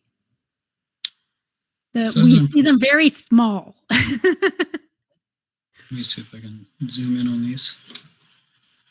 There we go. Okay, so that's again the first isometric, and just looking at my notes. This is again looking south. The gym to the right with curtain wall, where the two pillars are, is the main entrance, and up on the second floor and behind that is the library. The brown area further to the left is the childcare. And scrolling to the next. Isometric from kind of like a drone footage again, same perspective, but you're starting to see Kennedy Circle at the bottom of the drawing. And there would be bus bays at the front of the facility, or laybys here to the main entrance. There is parking at the north. And as I referred to, the white portion at the front of the facility to the right of the main entrance and left of the gym curtain wall, that would be the music room, attached to the gym with the stage. Looking at the third image again, this is the back of the school looking southeast, and again, the sports field may look different as we try and implement climate ready pilot technologies here, but you do see footprints here for portables as we would expect at one of our growing communities. And then finally, this one is looking northwest. And again, childcare at the forefront on the ground floor at the front of the facility with additional parking to the south. Excellent. So we do have a speaker on the speakers list, Trustee Garretts. Thank you. You have to understand that how excited we are to see this, and how quickly we would like it to get it built, and hopefully we'll get all the approvals really quickly. My question to you is, I don't see any solar panels on the roof. Are we looking at doing that for this school? Through the chair to Trustee Garretts, I don't believe we are for this school. We are certainly exploring additional photovoltaic and other technologies to support sustainability. I do believe that we're struggling to keep our project within budget, given the funding amount and the realities of what the ministry is asking us to do. It is certainly something that we can explore post-construction. As we look to expand our portfolio of solar arrays in Halton. Through the chair, may I make a comment? Of course. Yeah, just for, I know Trustee Garretts is aware of this because we've had these conversations before, and Superintendent Gaudette said around struggling to stay within budget. One of the challenges, and I think it's important to note, one of the challenges for us to stay within budget has been COVID. It has been difficult to get materials for other projects, and the price of them have gone up. And in part, that was due to tariffs earlier on. Those tariffs are now gone, but we're unsure of what the impact will be on prices. But the primary reason is the school is the benchmarks that the ministry funds the school at are lower than the actual costs, building costs within places like Milton and in other places we're building in Oakville. The ministry is committed to looking at those benchmarks, but for the time being, we are relying on a price per square foot, which is short of what the contractors can really build it at. So that will help a little bit in explaining it. Okay, thank you very much. And Trustee Rocha. Okay, 2 questions. First one, the drawing that you shared with us shows a footprint for 12 portables. Is that the maximum number of portables, or can it accommodate more? And the second question, I think Trustee Garrett touched on this earlier, well, a little bit, in respect to solar panels. I'm looking at it more from an environmental management. What are some of the cost savings or environmentally friendly things going into the school to help align with our multi-year plan and to show our commitment to the environment? Thank you for the question. Through the chair to trustees, the site can actually accommodate 18 portables. There are additional pack of 6 on, I'll say, the southwest corner of the property. So I'm not sure which one shows it best. I certainly know that we did show 2 packs of 6 on the north end, north of the soccer pitch, I'll describe it as. And if you look to the south of the soccer pitch, there's another plot of 6 that can be accommodated there. So a total of 18. In terms of environmental aspects, I'll say, you know, as the building code continues to update and we continue to challenge meeting the building code and striving beyond, some of the things that would have been upgrades in the past are now commonplace. Things like LED lighting, certainly, floor tiles and getting more resilient products, also potentially recycling products. In terms of, the environmental footprint and what we're learning from Irma Colston with our Climate Ready School, trying to tackle the stormwater issues that these school sites face, as well as the abundance of students. Having large turf fields that just get trampled and the grass dies is not where we want to be. So we are looking at different approaches to provide permeable surfaces that are resilient and can support, the 770 kids that we expect, plus the 18 portables at full capacity, because that's what really puts a strain on the site. So I think all of our building design components and architects are well trained to, while we don't build a LEED school necessarily, we apply the good principles to orientate the building properly to maximize the sunlight, daylight harvesting, and try and keep our school grounds cool. The renderings show a lot of trees. Certainly we want to be respectful and grow our tree canopies. So I'll say we're coming at it in a variety of ways and probably trying to challenge the traditional thinking of how we comply with our site plan requirements and get our municipal partners also to think about these sites more as a community asset that can be accessed in a variety of ways, not only by our school children. So I hope that answers some of your question. Yep, and may I have a follow-up? Okay, so my last question is in respect to outdoor classrooms. Will an outdoor classroom be considered during construction, or will it be something that the school will have to raise funds for in the future? I think that through the chair to trustees, I think that's something that we can contemplate as we get into the design and the costing estimates of this as to whether it can be incorporated. I would say that is something that we are actively looking at in terms of our climate ready schools, is to try to make our grounds very useful from a social, cognitive, behavioral development perspective, as opposed to just an open soccer field that is wide open. So do hope to have rich learning and experiential types of facilities that will be restricted by the budget, and as such, it's an area of focus for our school board, and certainly the ministry is helping to support the implementation of many outdoor learning environments through some of their funding as well. So We hope so, but that will be contingent upon the budget.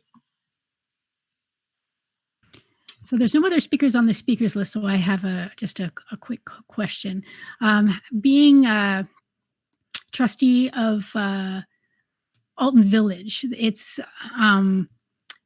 the roadway there is causes a lot of consternation for a lot of the residents around, with people driving their children to school. Is there a concern looking at this plan? It looks like it's on a court. Is it on a court, or am I totally misreading that? And if so, is there any worry that there'll be traffic issues?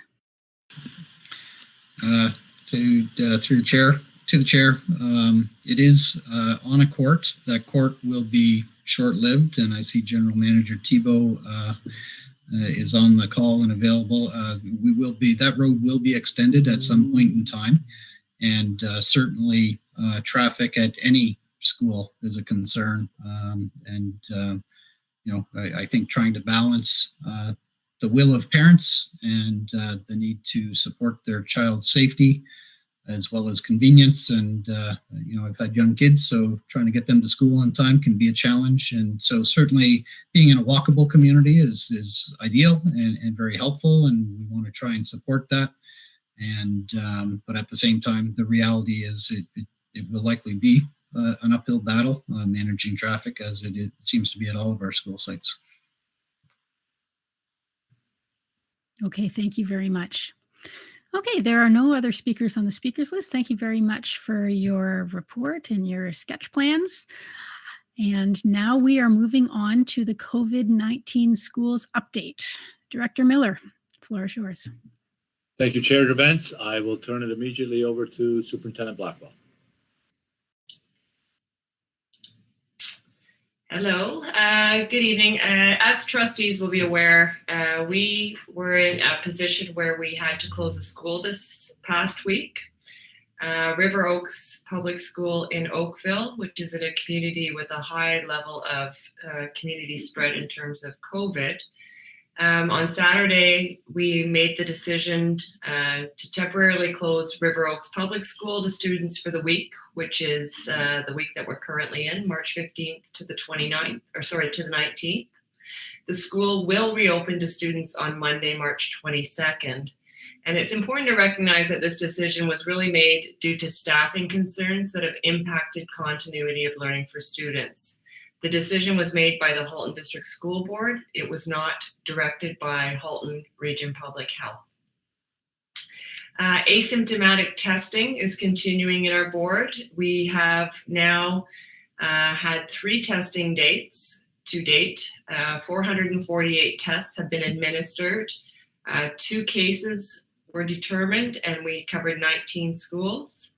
On Friday, we will have the data from Saturday's reporting at White Oaks Secondary School, and a second opportunity will be held at White Oaks Secondary School tomorrow evening. And so all schools, staff and families have been notified of that opportunity. This Saturday, we will be moving the asymptomatic testing site to Milton District High School, and those families have been notified as well. And it's important to recognize that for families that want to seek asymptomatic testing, if anyone in the family is symptomatic, they will not be able to get a test at the asymptomatic testing site. And also for students or staff that are self-isolating, so perhaps a class has been dismissed or someone is at home because they've been deemed high risk, they will also have to go to an assessment center versus the asymptomatic testing site. So that's been clarified in our newest messaging. And then with respect to secondary schools, Quad 4, last time we were here, we spoke about the opportunity for consideration to switch learning models. So this survey has now closed. The families indicated their choices, and we have 265 have asked to come from virtual school back to in-person, and 233 requests for consideration to move to the virtual school from in-person learning. So staff are working currently to look at those requests, and as we've shared before, we're looking at course options. Families will probably be well aware of the fact that we have class size limits for cohorting. So when selecting those courses and back in-person learning, we have to ensure that that those cohorts have space for students as per the current model. And that communication will be out, I believe, in April. April 20th, students will receive new timetables where those considerations can be accommodated. That's all I have. Okay, thank you very much for your report. Looking to the speakers list, I see Trustee Amos. Go ahead. Thank you. Through you to Superintendent Blackwell, I'd like to thank you for your clarification around the asymptomatic testing and the fact that if you have a child or someone who's at home already that is symptomatic, that you cannot go to these centers, because I got quite a few emails from outraged parents who tried to go for testing that were not allowed, that were turned away at the center because there wasn't the clarification. And so I'd just like to thank you for that. And just a confirmation that a release did go out to all the schools that are, thank you for the next round, which is tomorrow at White Oaks, I believe. Okay, thank you so much for that. If I could respond to that, Chair Gerbentz, through the chair to Trustee Amos. Additionally, Public Health has revised their letters to families based on that information that came to us, and apologize to families that showed up and were not able to get that testing. So any of our families that received that high-risk letter from Public Health, it has now been included in the letter that they will have to attend an assessment center. So thank you for that. Okay, and the next speaker is Trustee Daniele. Thank you very much. And Superintendent Blackwell, I did send you a message earlier about this to say that I would be asking the question. Earlier today, I got a call from a parent who has children in 2 separate elementary schools. And the parent was dismayed to have both of her children tell her that they get no mask break at all during the day, not during physical education, not at breaks. And so there's some concerns about that. I was wondering if you could possibly reiterate for me what our mask break process and procedure has been. Thank you for the question. Through the chair to Trustee Daniele. As trustees will recall and families will recall, when we came back to in-person learning on February 8th, I believe, we had additional masking requirements that were provided to us by the Ministry of Education and also in consultation with Public Health. A lot of that's around the variant of concern and the levels of community spread. So our students are now wearing masks inside and outside. Grades 1 to 12 is not a change for us. We've been doing that since the beginning of the year. That being said, we recognize that that's a long time to be wearing a mask in our schools. And so we've asked schools to work with their staff. Part of the requirement too outside is that students need to be physically distanced. So when we consider nutrition breaks outside, it's impossible for kids to be physically distanced and remove their masks when we look at half a school's population outside. We've asked schools to work within their schools because they know their communities, they know their timetables, they know their spaces, to build in those masking breaks. And those masking breaks are for individual classes that can go outside and take their mask off and be physically distanced. The decisions of schools for masking breaks are based on their unique circumstances. And I would encourage families to reach out to the school and find out how those masking breaks are being built into the day. It's always a good conversation to have. And now we're fortunate to have some nicer weather happening. We saw in the fall that we had great success with getting kids outside during the day, and I know a lot of schools have been doing that all winter long, and will continue to do that. So I would encourage them to reach out. And I think there was a question. Was there a question around the phys ed as Yes, well? around the physical education piece as well. Yeah, so we've been working with public health and we meet with them weekly. They provide us guidance because they are the experts, and there's a lot of important guidance around physical education and mask wearing. We know that we are not to have masks on during intense physical activity. So we've been working with our schools from day one to provide that information and guidance around what types of activities are doable, really, with masks on in physical education. So that's something that our program department and our guidelines for our staff have been put out there in terms of the activities that we can do and activities that we can't, because we know that, again, long day to have a mask on, and we have to also adhere to some of the public health guidance. So to recap, if I've heard you correctly, if parents have concerns, you are encouraging them as well to reach out directly to the principals and find out what is happening within those schools. Thank you very much. You're welcome. Okay, thank you. There are no other speakers on the speakers list. So we will move on to notices of motion, looking to the speakers list for notices of motion. Seeing none. Next, we're up to 5.5, Director's Report.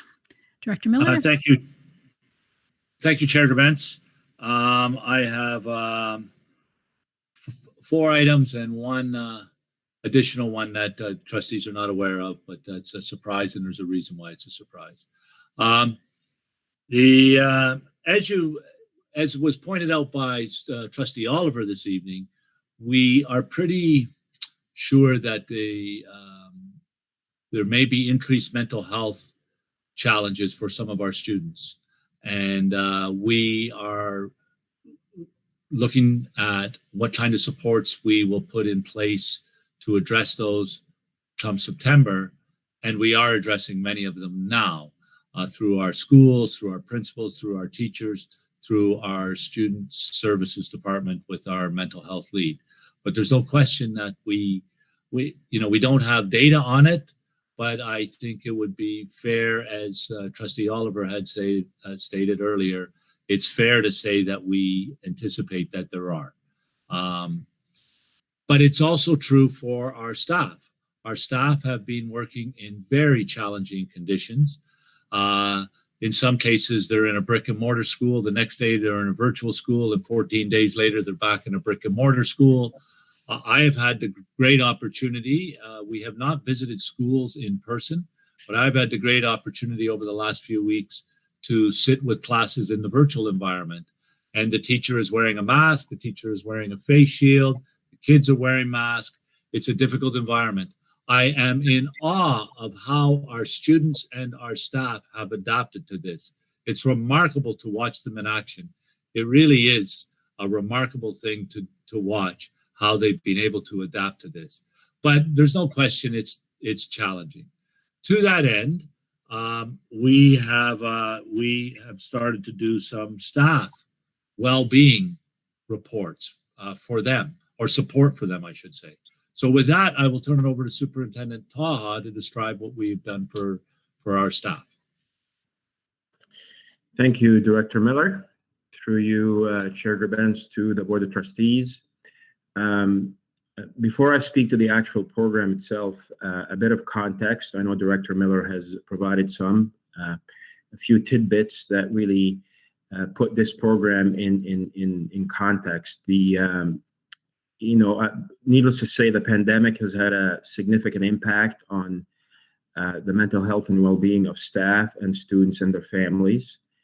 Mental health experts are telling us that once this pandemic is declared over, there will be a mental health echo pandemic that will certainly have a longer-term effect on the well-being of staff and their mental health. What we're seeing in human resources, medical leave and disability claims are on the rise due to a variety of reasons: isolation, depression, anxiety.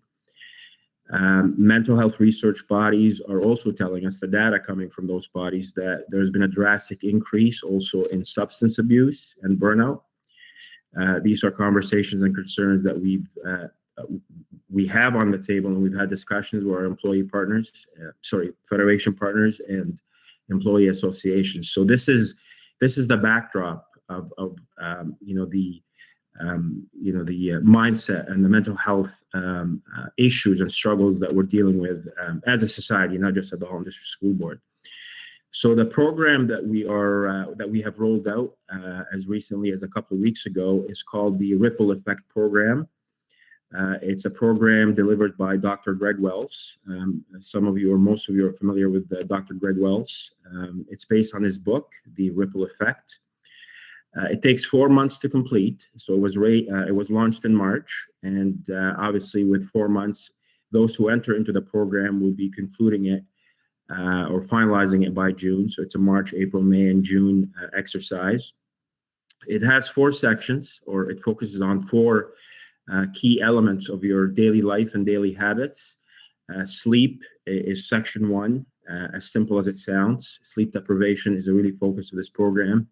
Your eating habits is also another pillar of this program. Movement is a 3rd pillar, and most importantly, cognitive and behavior and mindset exercises and habit development is a 4th pillar of this program. So it focuses on engagement of employees, it focuses on education of employees and empowerment. And it's also an opportunity for staff to use information and exercises to change their habits and elicit changes in their daily lives and also to their families. In terms of the components of this program and how it's delivered, it's Dr. Greg Wells does virtual keynote presentations online that also staff and their families are able to watch or attend at their convenience. There's a high-performance health index questionnaire and a personal assessment tool associated with this program. So it tailors your scorecard, let's say. It tailors the program to your scorecard. There are also articles, podcasts, videos, and worksheets available online for staff and their families to use as resources. And finally, tools and exercises to instill new routines and habits. So this is one of series of things that we've done this year, and this is one of the most comprehensive or holistic approach program that we've rolled out in recent memory, given the context. And its results will certainly inform and guide what we do in the future, in the fall and in the summer. So we're very excited about this program and hoping that the uptick will be there to make a difference for our staff, our students, and their families. I'm happy to take any questions. Thank you very much for describing the report and bringing to light the struggles that our staff may be facing. Looking to the speakers list, I don't see any speakers at this time. I'm speaking slowly just in case someone wants to pop on. I think Trustee Amos has something to say. Go right ahead. Through you to Superintendent Taha, thank you very much for sharing this program with us. I think, just as Trustee Oliver has mentioned before, that mental health is now the crisis of our time, even more so than COVID, I think. COVID has precipitated it, made it worse. And I'm so glad to hear that we're going to be having a program that will also give us information about how we can help our staff. Now, is this program open to everyone, or is it only select areas of staff? No, this program is open to all staff, regardless of their status, unionized or casual or permanent, part-time, full-time. So everyone, all 10,000 employees can take advantage of this program and their families. That's great to hear. Well, thank you very much again. I'm really happy to hear about this program. And I hope that gets very well advertised throughout the system so that people will take advantage of it, because that's sometimes if it's just one email or something, sometimes people don't take advantage. So you have to hear things 3 times, right? So hopefully in 3 different ways. Yeah, we've partnered with our communications department and IT to make sure that it's advertised in all sites, in all forums and modes, and we continue to receive weekly reports in terms of participation, and we'll follow up through repeated messaging and to encourage staff to participate in this program. Thank you. Okay, and we have another person on the speakers list, Trustee Oliver.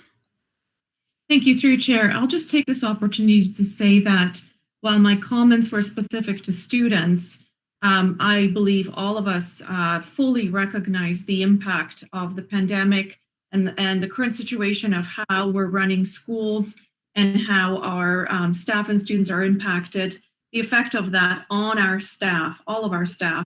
And we're truly, thankful that they are able to continue to do their jobs, that they're doing the best they can, and they're doing a great job, and we fully support them. Thank you. Thank you. Okay, Director Miller, you wanted to go right ahead before your next item, or do you have some comments? Sure. I think this item is also Superintendent Taha. It's annual accessibility status report. Is that you? Sorry, or is that Superintendent Etoff? Or I believe it's Superintendent Etoff, but I can certainly speak to it if. Okay, and then Superintendent Etoff can come on and add. Rob, are you online? Do you want to speak to this item, or do you want me to speak to it?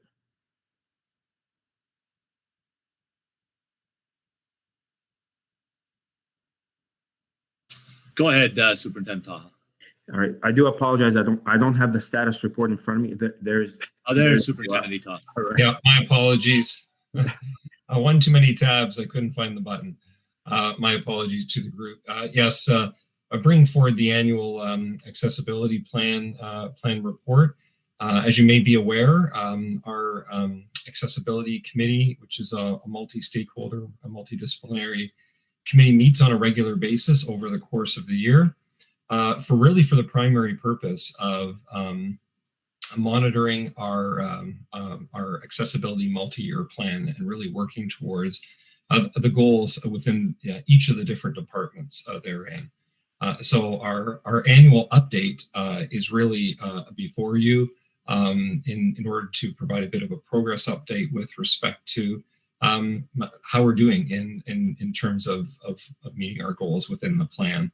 The plan, as part of our consultation process, was recently shared. Superintendent Taha and Assistant Principal Mary Marshall presented that to SEAC recently for information sharing and for consultation. So we now bring it forward to you for information.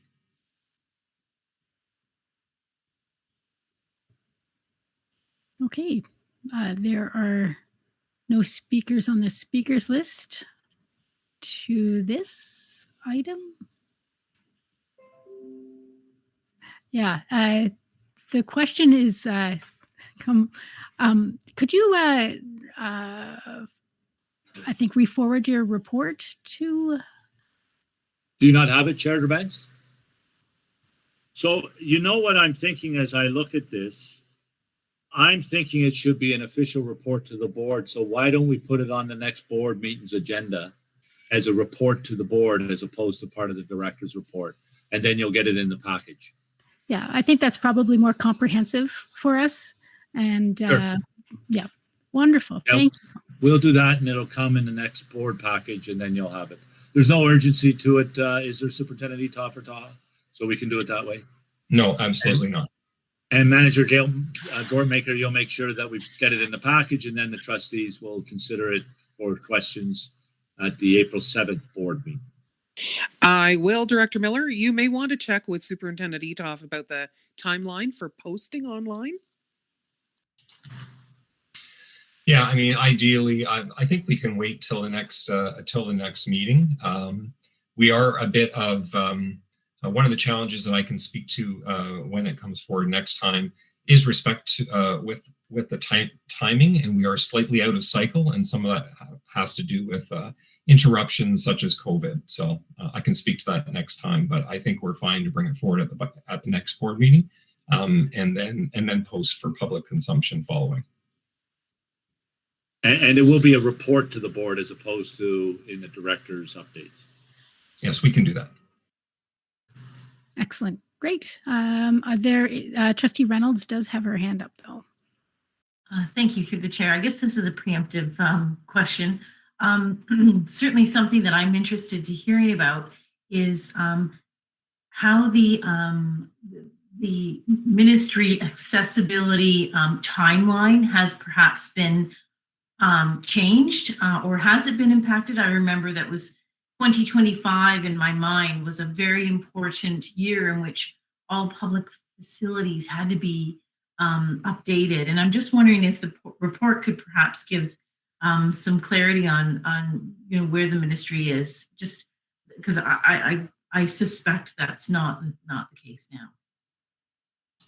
Yes, we could absolutely do that. In fact, it's an ongoing topic of conversation, but at our most recent meeting, Executive Officer Godet actually spoke to us a little bit in terms of not only the Halton perspective, but the provincial, I guess, circumstance that boards find themselves within with respect to trying to meet those target areas. So we can definitely address that when we bring this forward.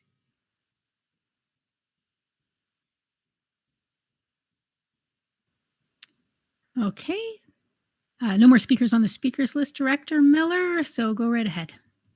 Yes, I would ask Superintendent Hunt-Gibbons to give the Board of Trustees. There's been 2 recent updates on the OSSLT literacy test and student volunteer hours that have come from the ministry. So I will turn it over to Superintendent Hunt-Gibbons to give those updates for the Board of Trustees. Thank you, Director Miller. Through the chair to all of our trustees. I'm sure you've read lots in the media recently around the literacy test and EQAO field testing. This is to let you know and to confirm that we are participating in the field testing. There are a variety of different boards doing different things depending on their learning organization and model, whether they're in octomesters, semesters, quadmesters, and there are public health parameters because, of course, some boards are still cohorted in groups of 15 and other boards have students attending daily, and virtual schools only exist because they are created at the beginning of the year.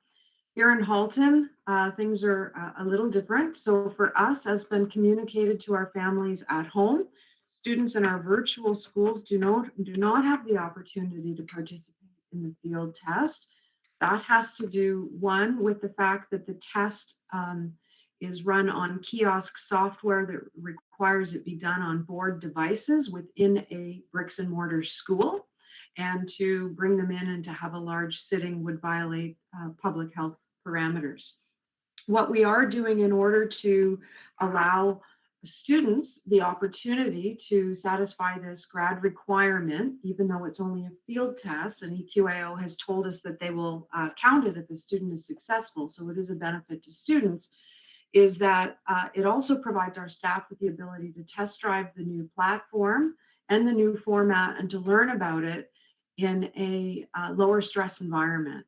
As you're aware, the literacy test is normally a big one-day event with high organization, high stress, extra time, students writing for up to 5.5 hours, depending on the personal accommodations which they are entitled to.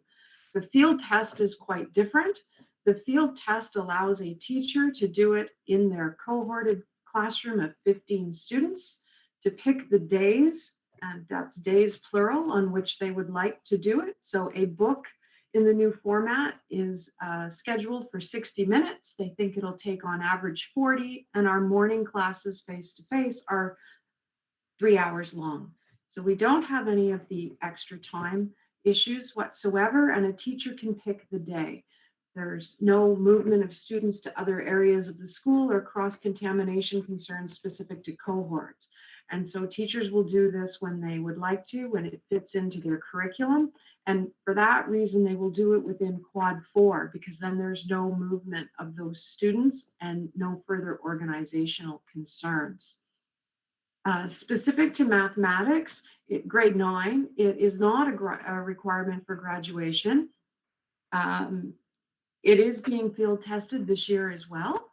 And we have not participated in any of the quads to date.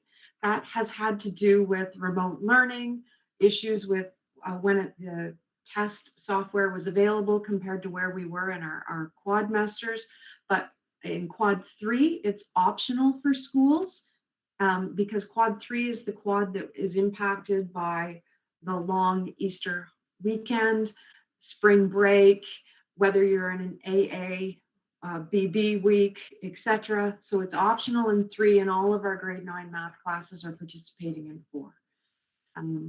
So that is the update specific to EQAO, literacy and mathematics, and community hours messaging going home and already has gone to students through guidance counselors is just that there are more opportunities for students to get those hours done.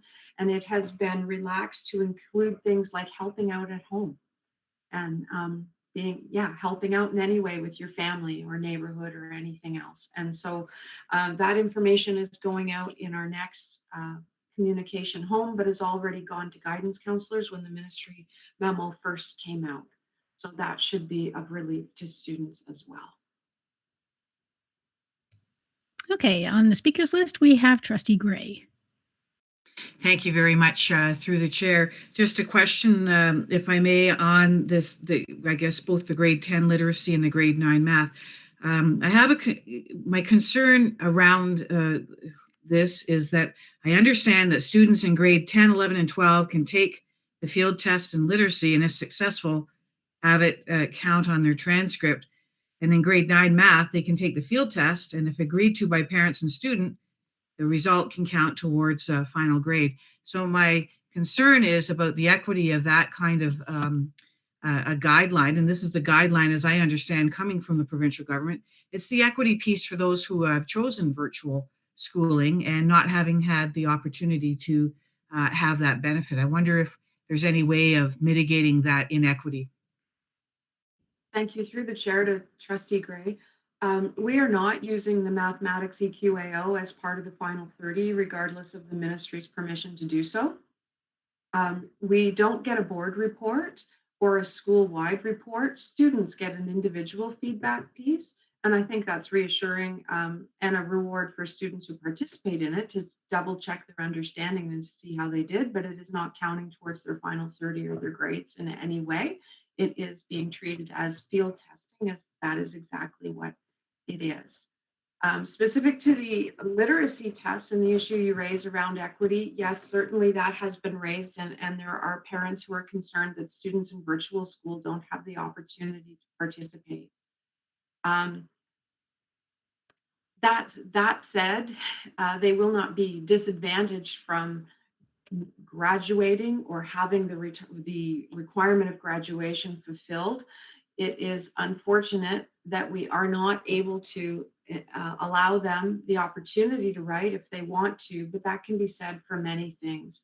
Advanced placement exams that were being done in person rather than online, those particular exams, the DELF exam has come under scrutiny. There are many, many things that are just not traditional this year. There are many things that we've had to give up and concede on.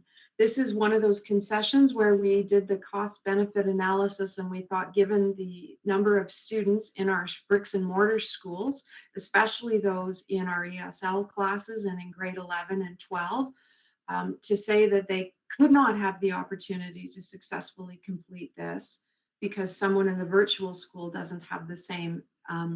We have more students in our bricks and mortar schools. We aren't guaranteeing that all our bricks and mortar school grade 10s are going to have the ability to write.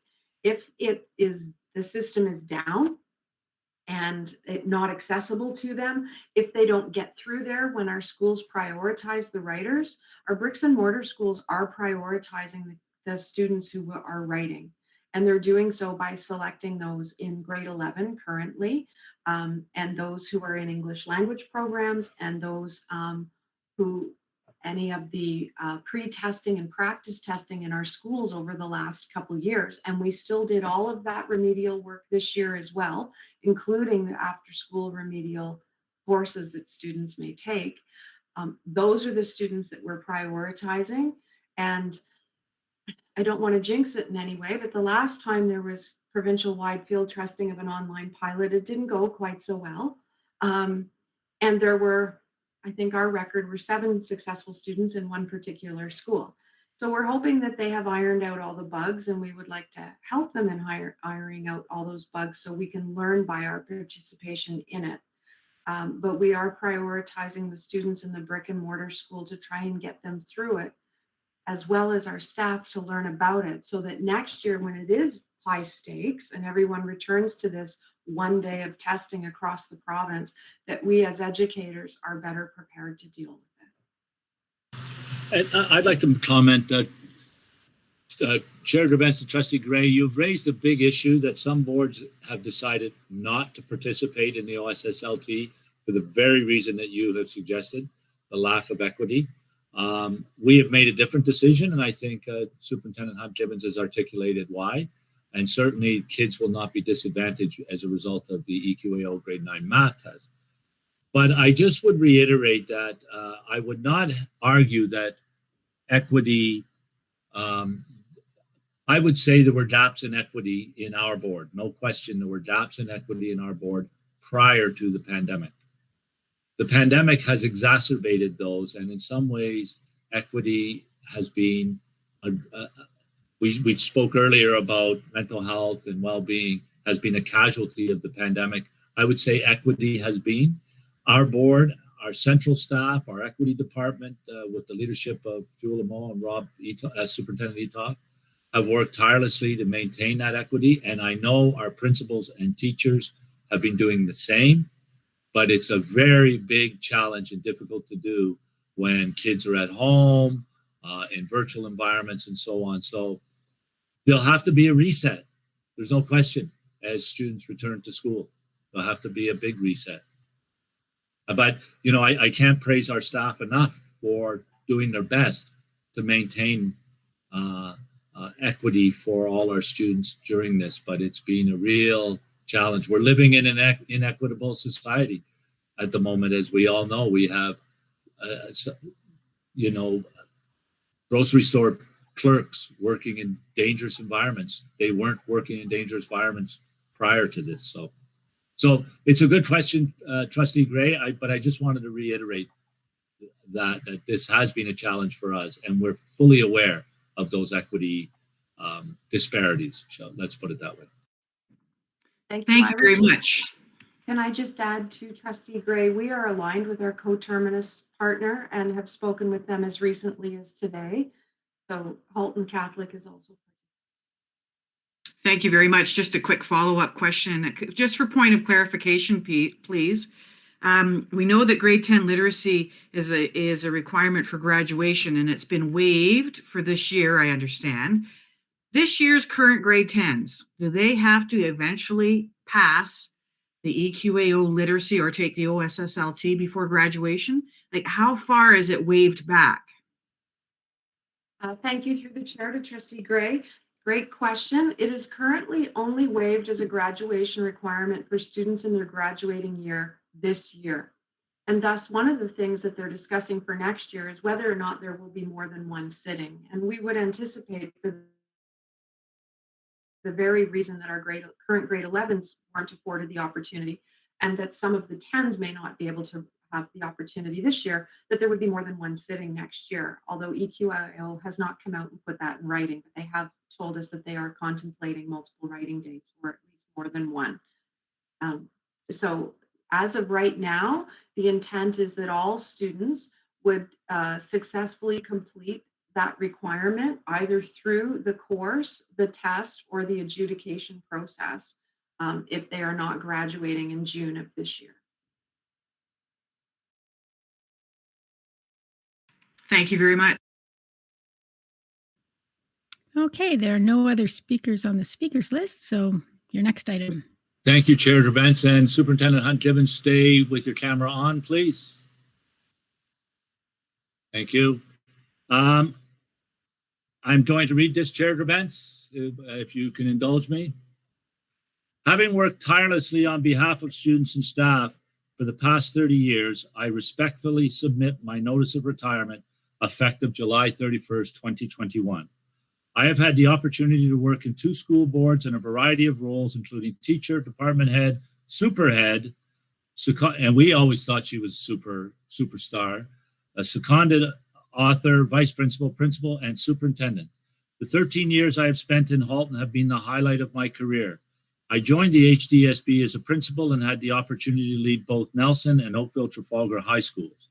Being a school administrator is a challenging yet immensely rewarding position, and one that I loved as it allowed me to give back to the community in which I was raised and in which I chose to raise my own children.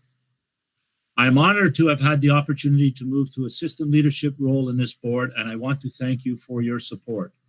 As my principal peer, then later my superintendent, associate director, and now director, your support for my leadership has been unfaltering and motivational. As much as I enjoyed my time working in schools, there has been no role that has brought me as much joy as that of superintendent, specifically superintendent of secondary program and student success. I thank you and former director Uwali for your confidence and trust in placing me in this position. Working with central staff and system principals fueled my passion for education and educational innovation on a daily basis. In the 7 years that I have been a member of the HDSB senior team, I have been blessed by the camaraderie of a team equaled by no other. Our membership has varied over the years, but the team has been steady in its support of one another and its commitment to student well-being, engagement, and achievement. And this is the tearjerker part. I do not step back from this system or my position lightly. As you know, my professional and personal life has been complicated by health challenges. My cancer journey was public, and I hope that by sharing it with students, family, and staff through opportunities such as public speaking events, the Canadian Cancer Society's Relay for Life, and the Ovarian Cancer Society Walk of Hope, that I have helped others facing similar challenges. While I have been fortunate to be cancer-free for the past few years, it is time that I took my own advice and put myself and my family first. I am stepping back from the long hours of superintendency, yet hope to stay connected and find part-time project work where I can to contribute and continue to contribute to educational change in this province. I ask that the HDSB keep me in mind should you have a project in need of my knowledge and skill set. Finally, this part you don't need to read. I don't have to read. And I would just add my own comments. Julie Hunt-Gibbons is the person I'm talking about if you didn't figure it out. Julie has been a fantastic servant to this board, to its staff, and most of all to our students and their families. I had the great pleasure of being her superintendent, and I had the great wisdom to follow the advice of Julie and do what she was asking me to do and sometimes telling me what to do. I followed it to a fault, and I think that's what got me to be a director, by knowing who to listen to. And I listened to her on every single issue or topic. But seriously, I do believe that I do believe Julie has been, without a doubt, an outstanding educator and leader. She has made a difference in thousands and thousands of lives, and that's not an exaggeration. Her leadership through her own experience with cancer has helped a great many people, many of whom we will not know about, but there is no question there are students, there are staff, and there are family members that sought diagnosis, sought treatment, and it was based on watching someone they respected, loved, and adored go through this process and be public in doing so. Julie is a courageous, courageous woman, and I wish her all the best. Well done, Julie.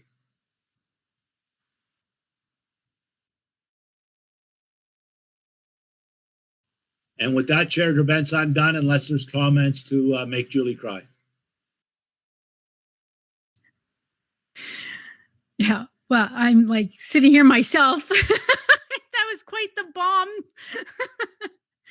Didn't give us a heads up at all. And I just want to say, Julie, wow, congratulations on taking the next step in your journey. And thank you so much for all you've done for our board. I've only known you 6 years, but I've appreciated every interaction we've had. So thank you so much. I think my fellow trustees are a little shell-shocked. And I apologize to trustees for surprising you, as I know many of you will send your own private comments to Julie and so on. But what the heck? I wanted to surprise you. And I wanted to really honor Julie. She's a good friend and a fantastic leader.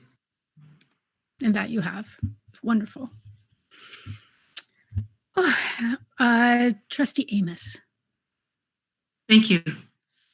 I've known Julie maybe longer than some of you because when our kids were little, we served on a preschool board together. And so I've known Julie probably for about 25 years.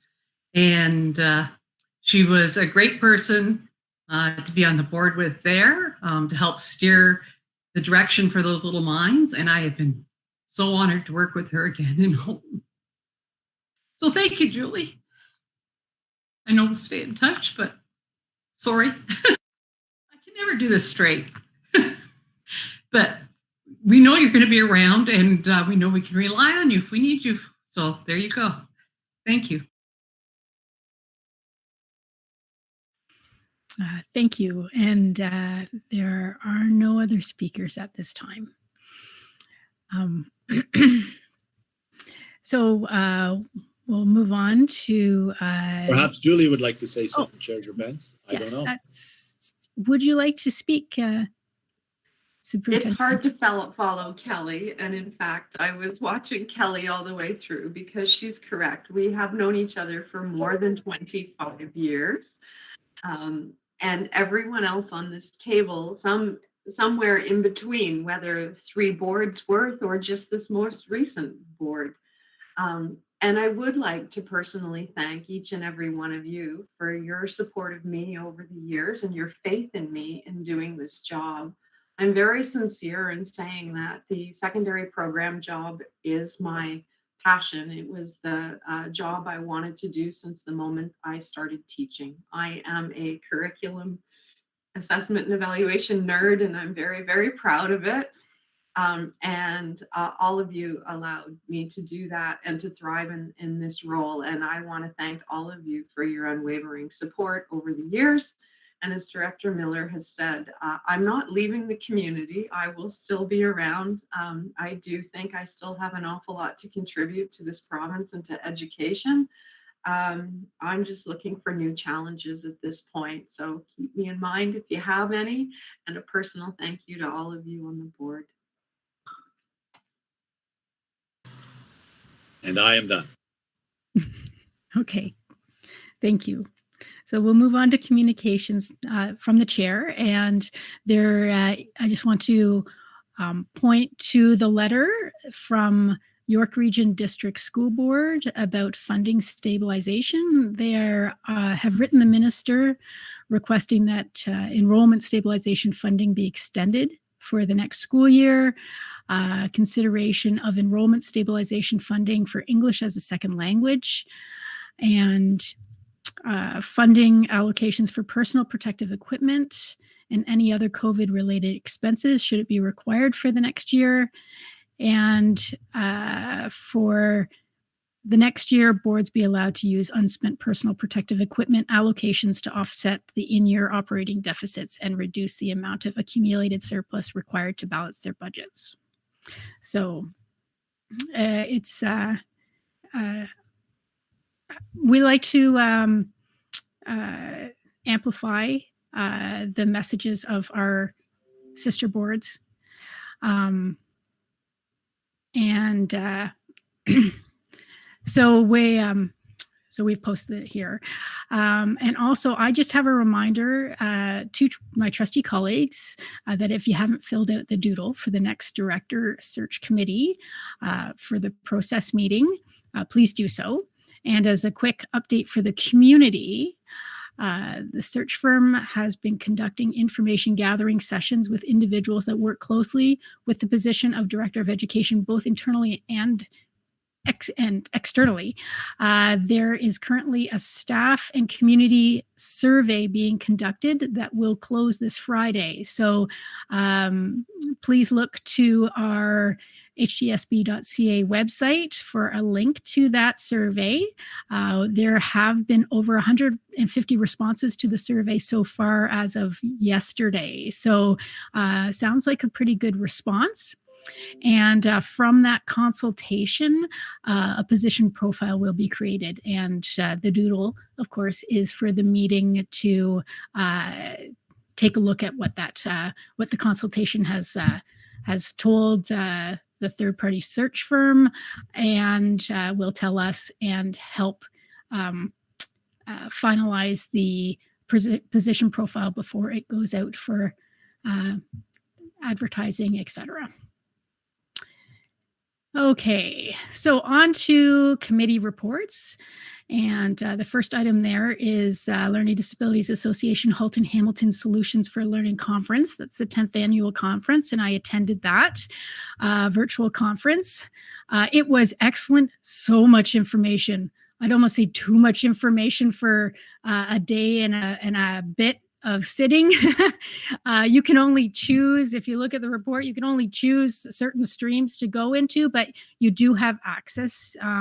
I do have access to some of those workshops that you can't clone yourself to watch them as they're happening simultaneously. But an excellent conference. And then also the Trustee PD Mohawk Institute Residential School Tour report is there. And I was wondering if Trustee Gray would like to speak to it. Oh, sure. Just very short report in that all trustees attended on February 25th. And for the purposes of the public in general, I think that you should know that the trustees were very, very pleased with that experience. And I think it added a lot to their understanding of the painful and difficult experiences that the residents of the Mohawk Institute Residential School experienced during their time while at the school. I would put in a plug for that, and that anyone from the public can also take the very same tour that we did just by Googling the Woodlands Cultural Center and signing up for the tour. Thank you. Thank you very much. And there will be another report coming that an accessibility report, committee report, will be coming for the next board package. It didn't make it in this package. And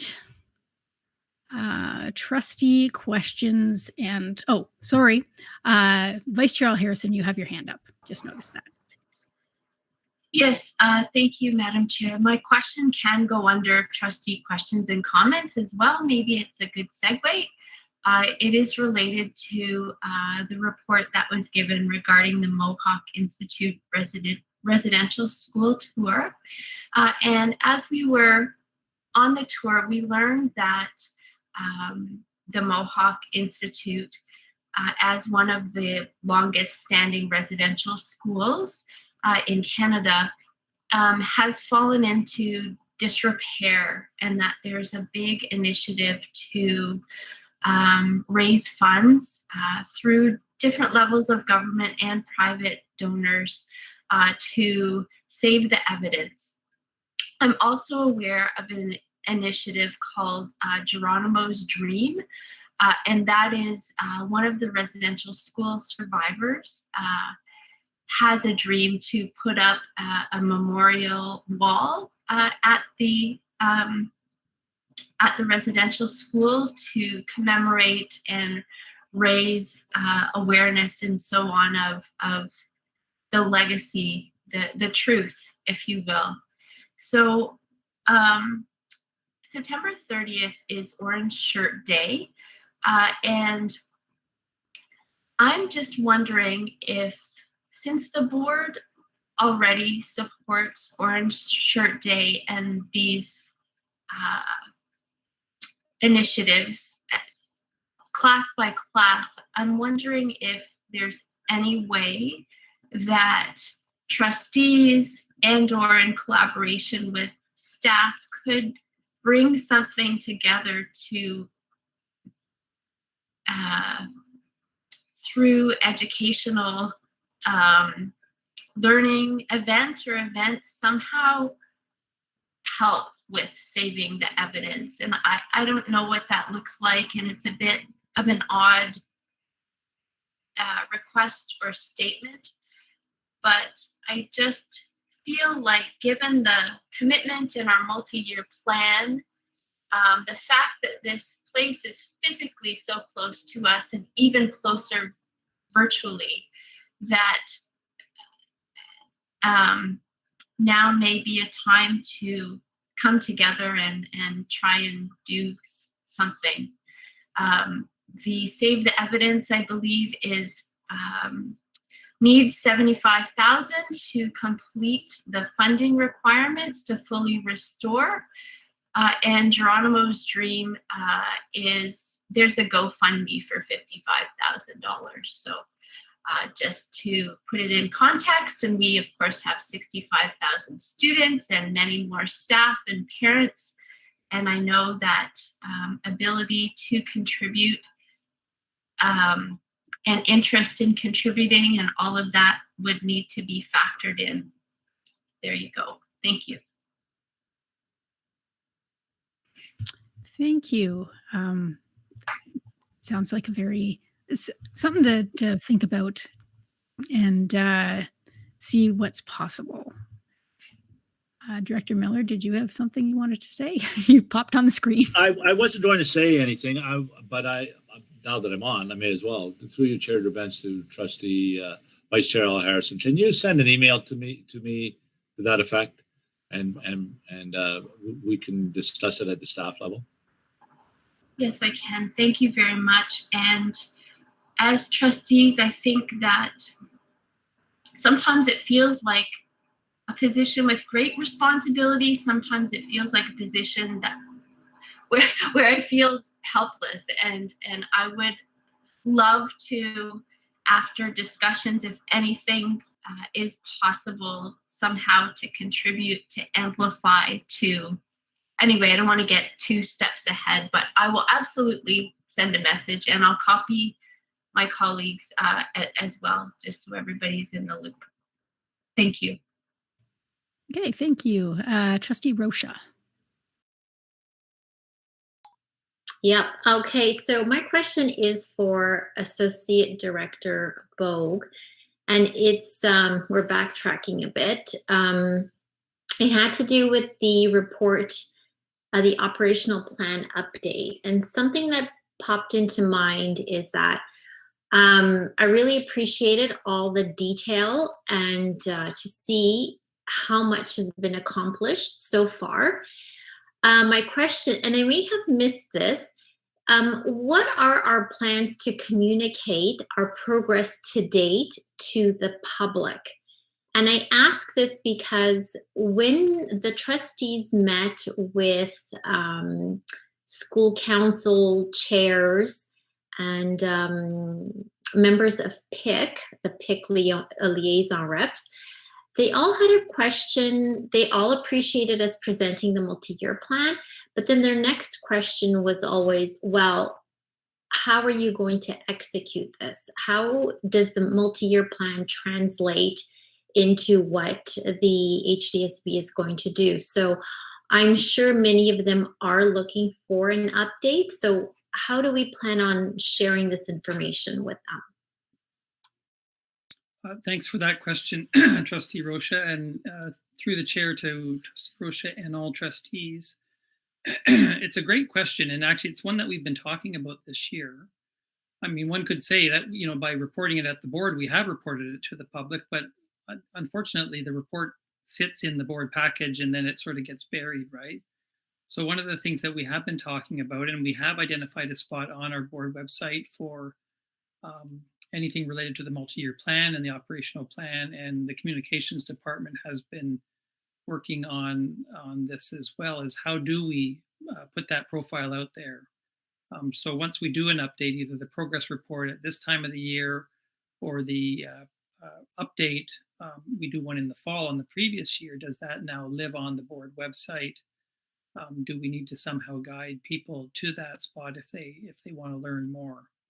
So that's just one possible solution. And I don't know if Superintendent Podreberic wants to weigh in. I know they've been he and the communications folks have been thinking about just how do we keep that operational plan and that multi-year plan on the radar publicly, and I say publicly for our staff, but also for our community, so that that target, those goals are out there in the public and they stay part of our collective work moving forward. So, Superintendent Podreberic, do you want to talk about any of the other strategies that you have been thinking about as well? Yeah, absolutely. We actually just met this morning as a full team to map this out. We're bringing a fairly comprehensive plan. I won't say fairly; it is a comprehensive plan to admin council, addressing just that. How do we keep this alive, not just as a launch, but as a viable, ongoing piece of our communications approach through the life of the plan, and talking about some of those marker points that Trustee Rocha mentioned, and and in regular updates through video, through social media, through even classroom vignettes, looking at that to capture small moments that might be big evidence of what we're doing in our classroom, because I think that really connects parents to the plan. And we feel this is a plan that will really have legs. It's more easily digestible than any other plan we've done. So we're looking at using multimedia approach to getting that out. Really, almost every month of the plan, having something new to share or launch, and anchoring some of the superintendents in terms of messaging those updates. So we're bringing that forward to the senior team in a week or so. Just for approval, but that is our goal from a communications perspective. Okay, perfect. Much appreciated. Okay, next on the speakers list is Trustee Reynolds. Thank you. I just actually want to circle back to, I have two pieces to share. The first is to circle back to the comment that Vice Chair Tracy L. Harrison raised about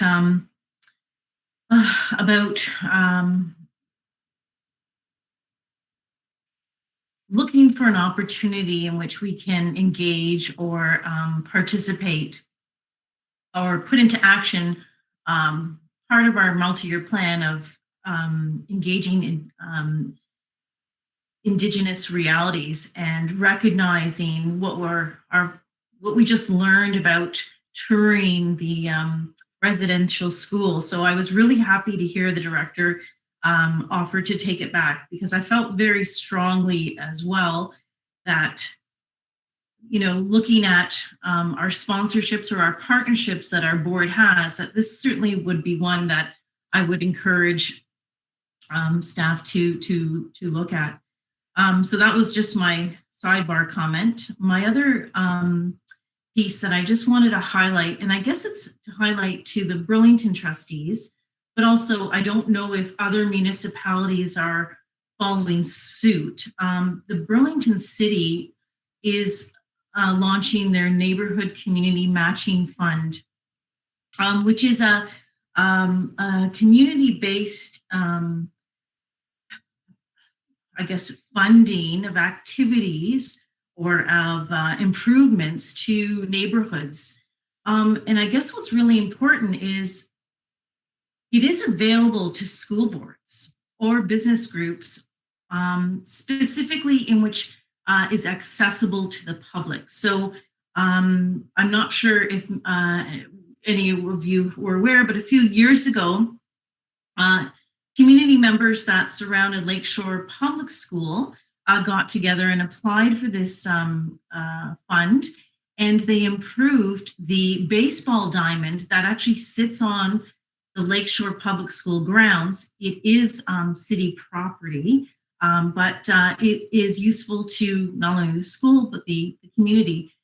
So I just bring this up as a reminder that this should be on our radar. I'm going to share it out with our school council chairs and the community, but the deadline is soon at the end of April. Again, I don't know if other communities, municipalities are running a program, but what my takeaway was the improvements it could make to our schools working with the community. So I just wanted to raise that because I felt it's a really great opportunity. Communities are looking for ways to engage, so just wanted to put that on your radar.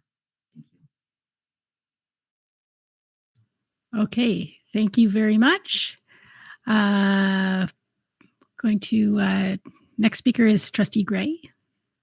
Thank you very much through the chair. Earlier this evening, through the student trustee reports, I was very pleased to learn that there are 2 students in Halton currently reaching out to promote working towards the safe return of extracurricular sports in the school program. Given that our board is a member of the Association of OFSA, has there been any guidance coming from the provincial body that looks at working on how sports can return, perhaps differently, but safely in the near future? Certainly not this school year, but perhaps for September. So just looking for that. And secondly, what is the plan for our board? Or have we undertaken any initiative to look at this on behalf of students? Thank you. Through your chair to advance to Trustee Gray, I will turn it over to Superintendent Hunt-Gibbons for the question around OFSA. On your second part of your question about are we looking at it, have we done anything as a board? Not yet, but we are looking at it, and there is a committee looking at it. So there will be a statement or a decision, so to speak, in the very near future. Superintendent Hunt-Gibbons. Thank you. Through the chair to Trustee Gray. As our student trustees mentioned earlier this evening, the 2 young men who are leading this initiative, as well as both our student trustees and a couple of our other trustees here, met with Rebecca Richardson, who's the instructional program lead for our Safe and Healthy Schools within secondary program, as well as myself. And we updated them as to what's happening in the province. So everyone is on the same page. There is a definite want to return to the normalcy that also includes the ability to participate inter-school or intramurally with other students. It's very much missed. Everyone is on the same page and is championing a safe return. And I do want to do a shout out to Will and Luca, because these 2 young men, and I can see Trustee Oliver and Trustee Reynolds nodding and smiling, because they too were so very proud of how these students conducted themselves and just their platform on the media and everything else. It's been so well thought out, and it's so focused on safety first, which is exactly what we're focused on as well. And so we were able to use the opportunity to reassure the students that the program department and the Board of Education is very much on the same page and wanting the safe return of all extracurriculars, including music and clubs, as well as athletics and intramurals. We were able to give them an overview and talk about the various athletic organizations that exist in the province and the work that they've been doing on all of this. Rebecca Richardson sits on some of those provincial committees as well, so she was able to give the students an overview of how often they met and the things they discussed.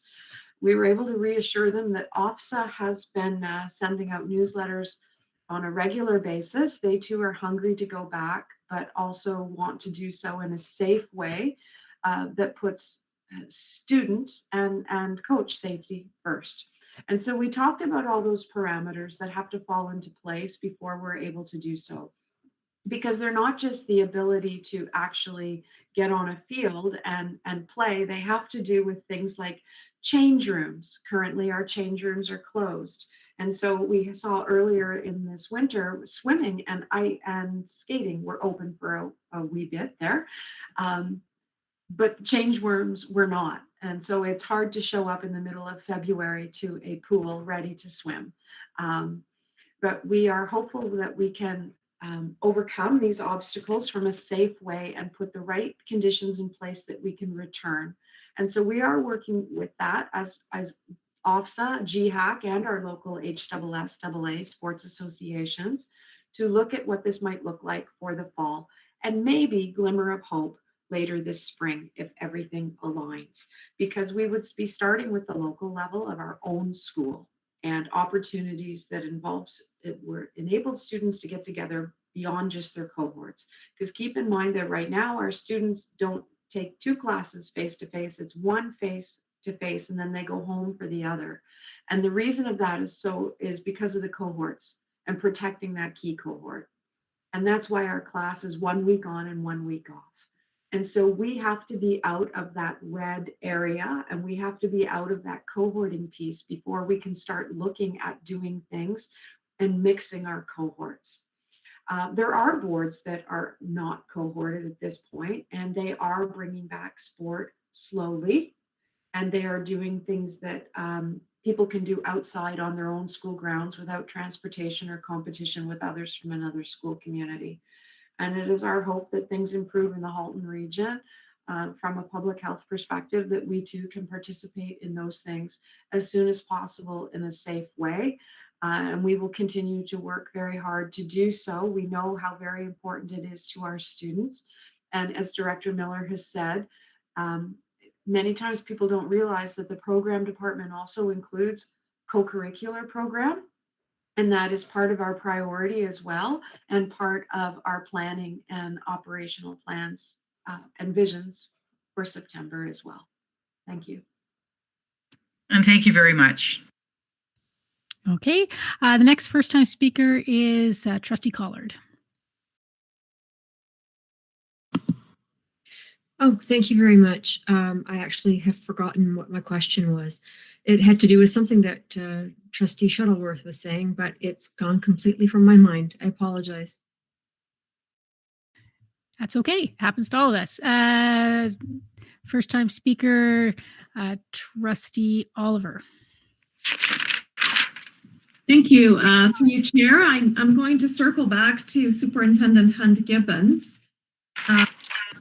First of all, I want to thank Superintendent Hunt Gibbons and Rebecca Richardson for meeting with the Student Senate Sports Work Group.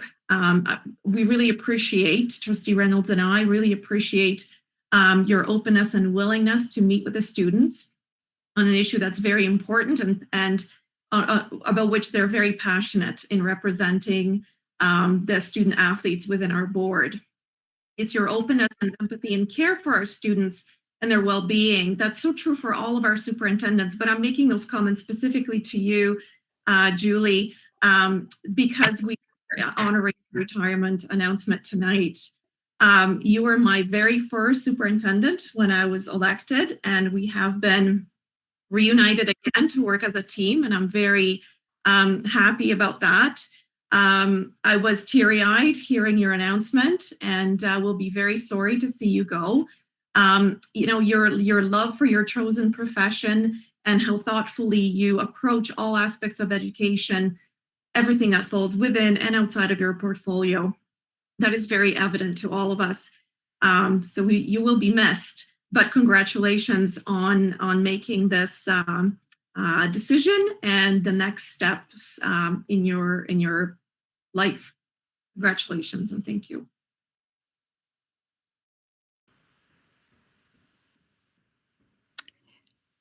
Okay, next speaker is second-time speaker, Trustee Reynolds. Thank you. Sorry, I should have removed myself. Thank you. Okay, then Trustee Gray. Thank you very much. Through the chair, I'd just like to give a little bit of an update from OPSPA, if I may. Certainly, the trustee's role as an education advocate often extends beyond the boundaries of the district school board. In the broader public domain, trustees are education advocates throughout the province and work with the provincial government in the interest of publicly funded education. And to this end, trustees in the HDSB will join other trustees throughout the province by liaising with members of the provincial parliament during the remainder of this month. Already, OPSPA executive members have held meetings with members of all of the political parties to share discussions on topics such as pandemic-related issues, anti-racism initiatives, Indigenous education, special education, capital and facilities, technology and broadband access, northern and rural challenges, and mental health education. So I just want to compliment all of the HDSB trustees for embarking on that journey and reaching out to their local MPPs. And I'm thrilled that tomorrow Chair Grabentz will be joining me as we have a Zoom meeting with Speaker of the House and Wellington MPP Ted Arnott. So thank you very much. The second part I wanted to give trustees information on from OBSPA is that every second Thursday, OBSPA offers online lunchtime speakers and professional development sessions for trustees. I'm just wanting to remind everyone that on March 25th, OBSPA will be leading a session on strategic planning and engagement during COVID-19. The title of the actual session is called Planning in a Time of Crisis, and Teresa McBath, Director of Strategy Management and Communications at the Kingston Health Services, will be leading that session, and you can join up through the OBSPA email that has been sent to you already. So again, just a reminder, that excellent opportunity. Thank you very much. Thank you. And that seems to wrap up the questions and comments from trustees. So we are now moving on to public questions. So to ask a question, there is a button on the live stream page on the hdsb.ca website or at the bottom of tonight's agenda. Questions posed during live stream meetings of the Board of Trustees may be answered during that meeting, particularly those related to the agenda items, or at the following meeting at the discretion of the chair or vice chair. For efficiency, multiple questions received that are similar in nature may be grouped at the discretion of the chair or vice chair. Questions will not be attributed. When necessary, a notation will be made that multiple people ask the same question. Any questions that contain language that is hateful or discriminatory will not be considered.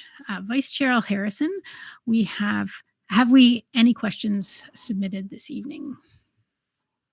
Hello.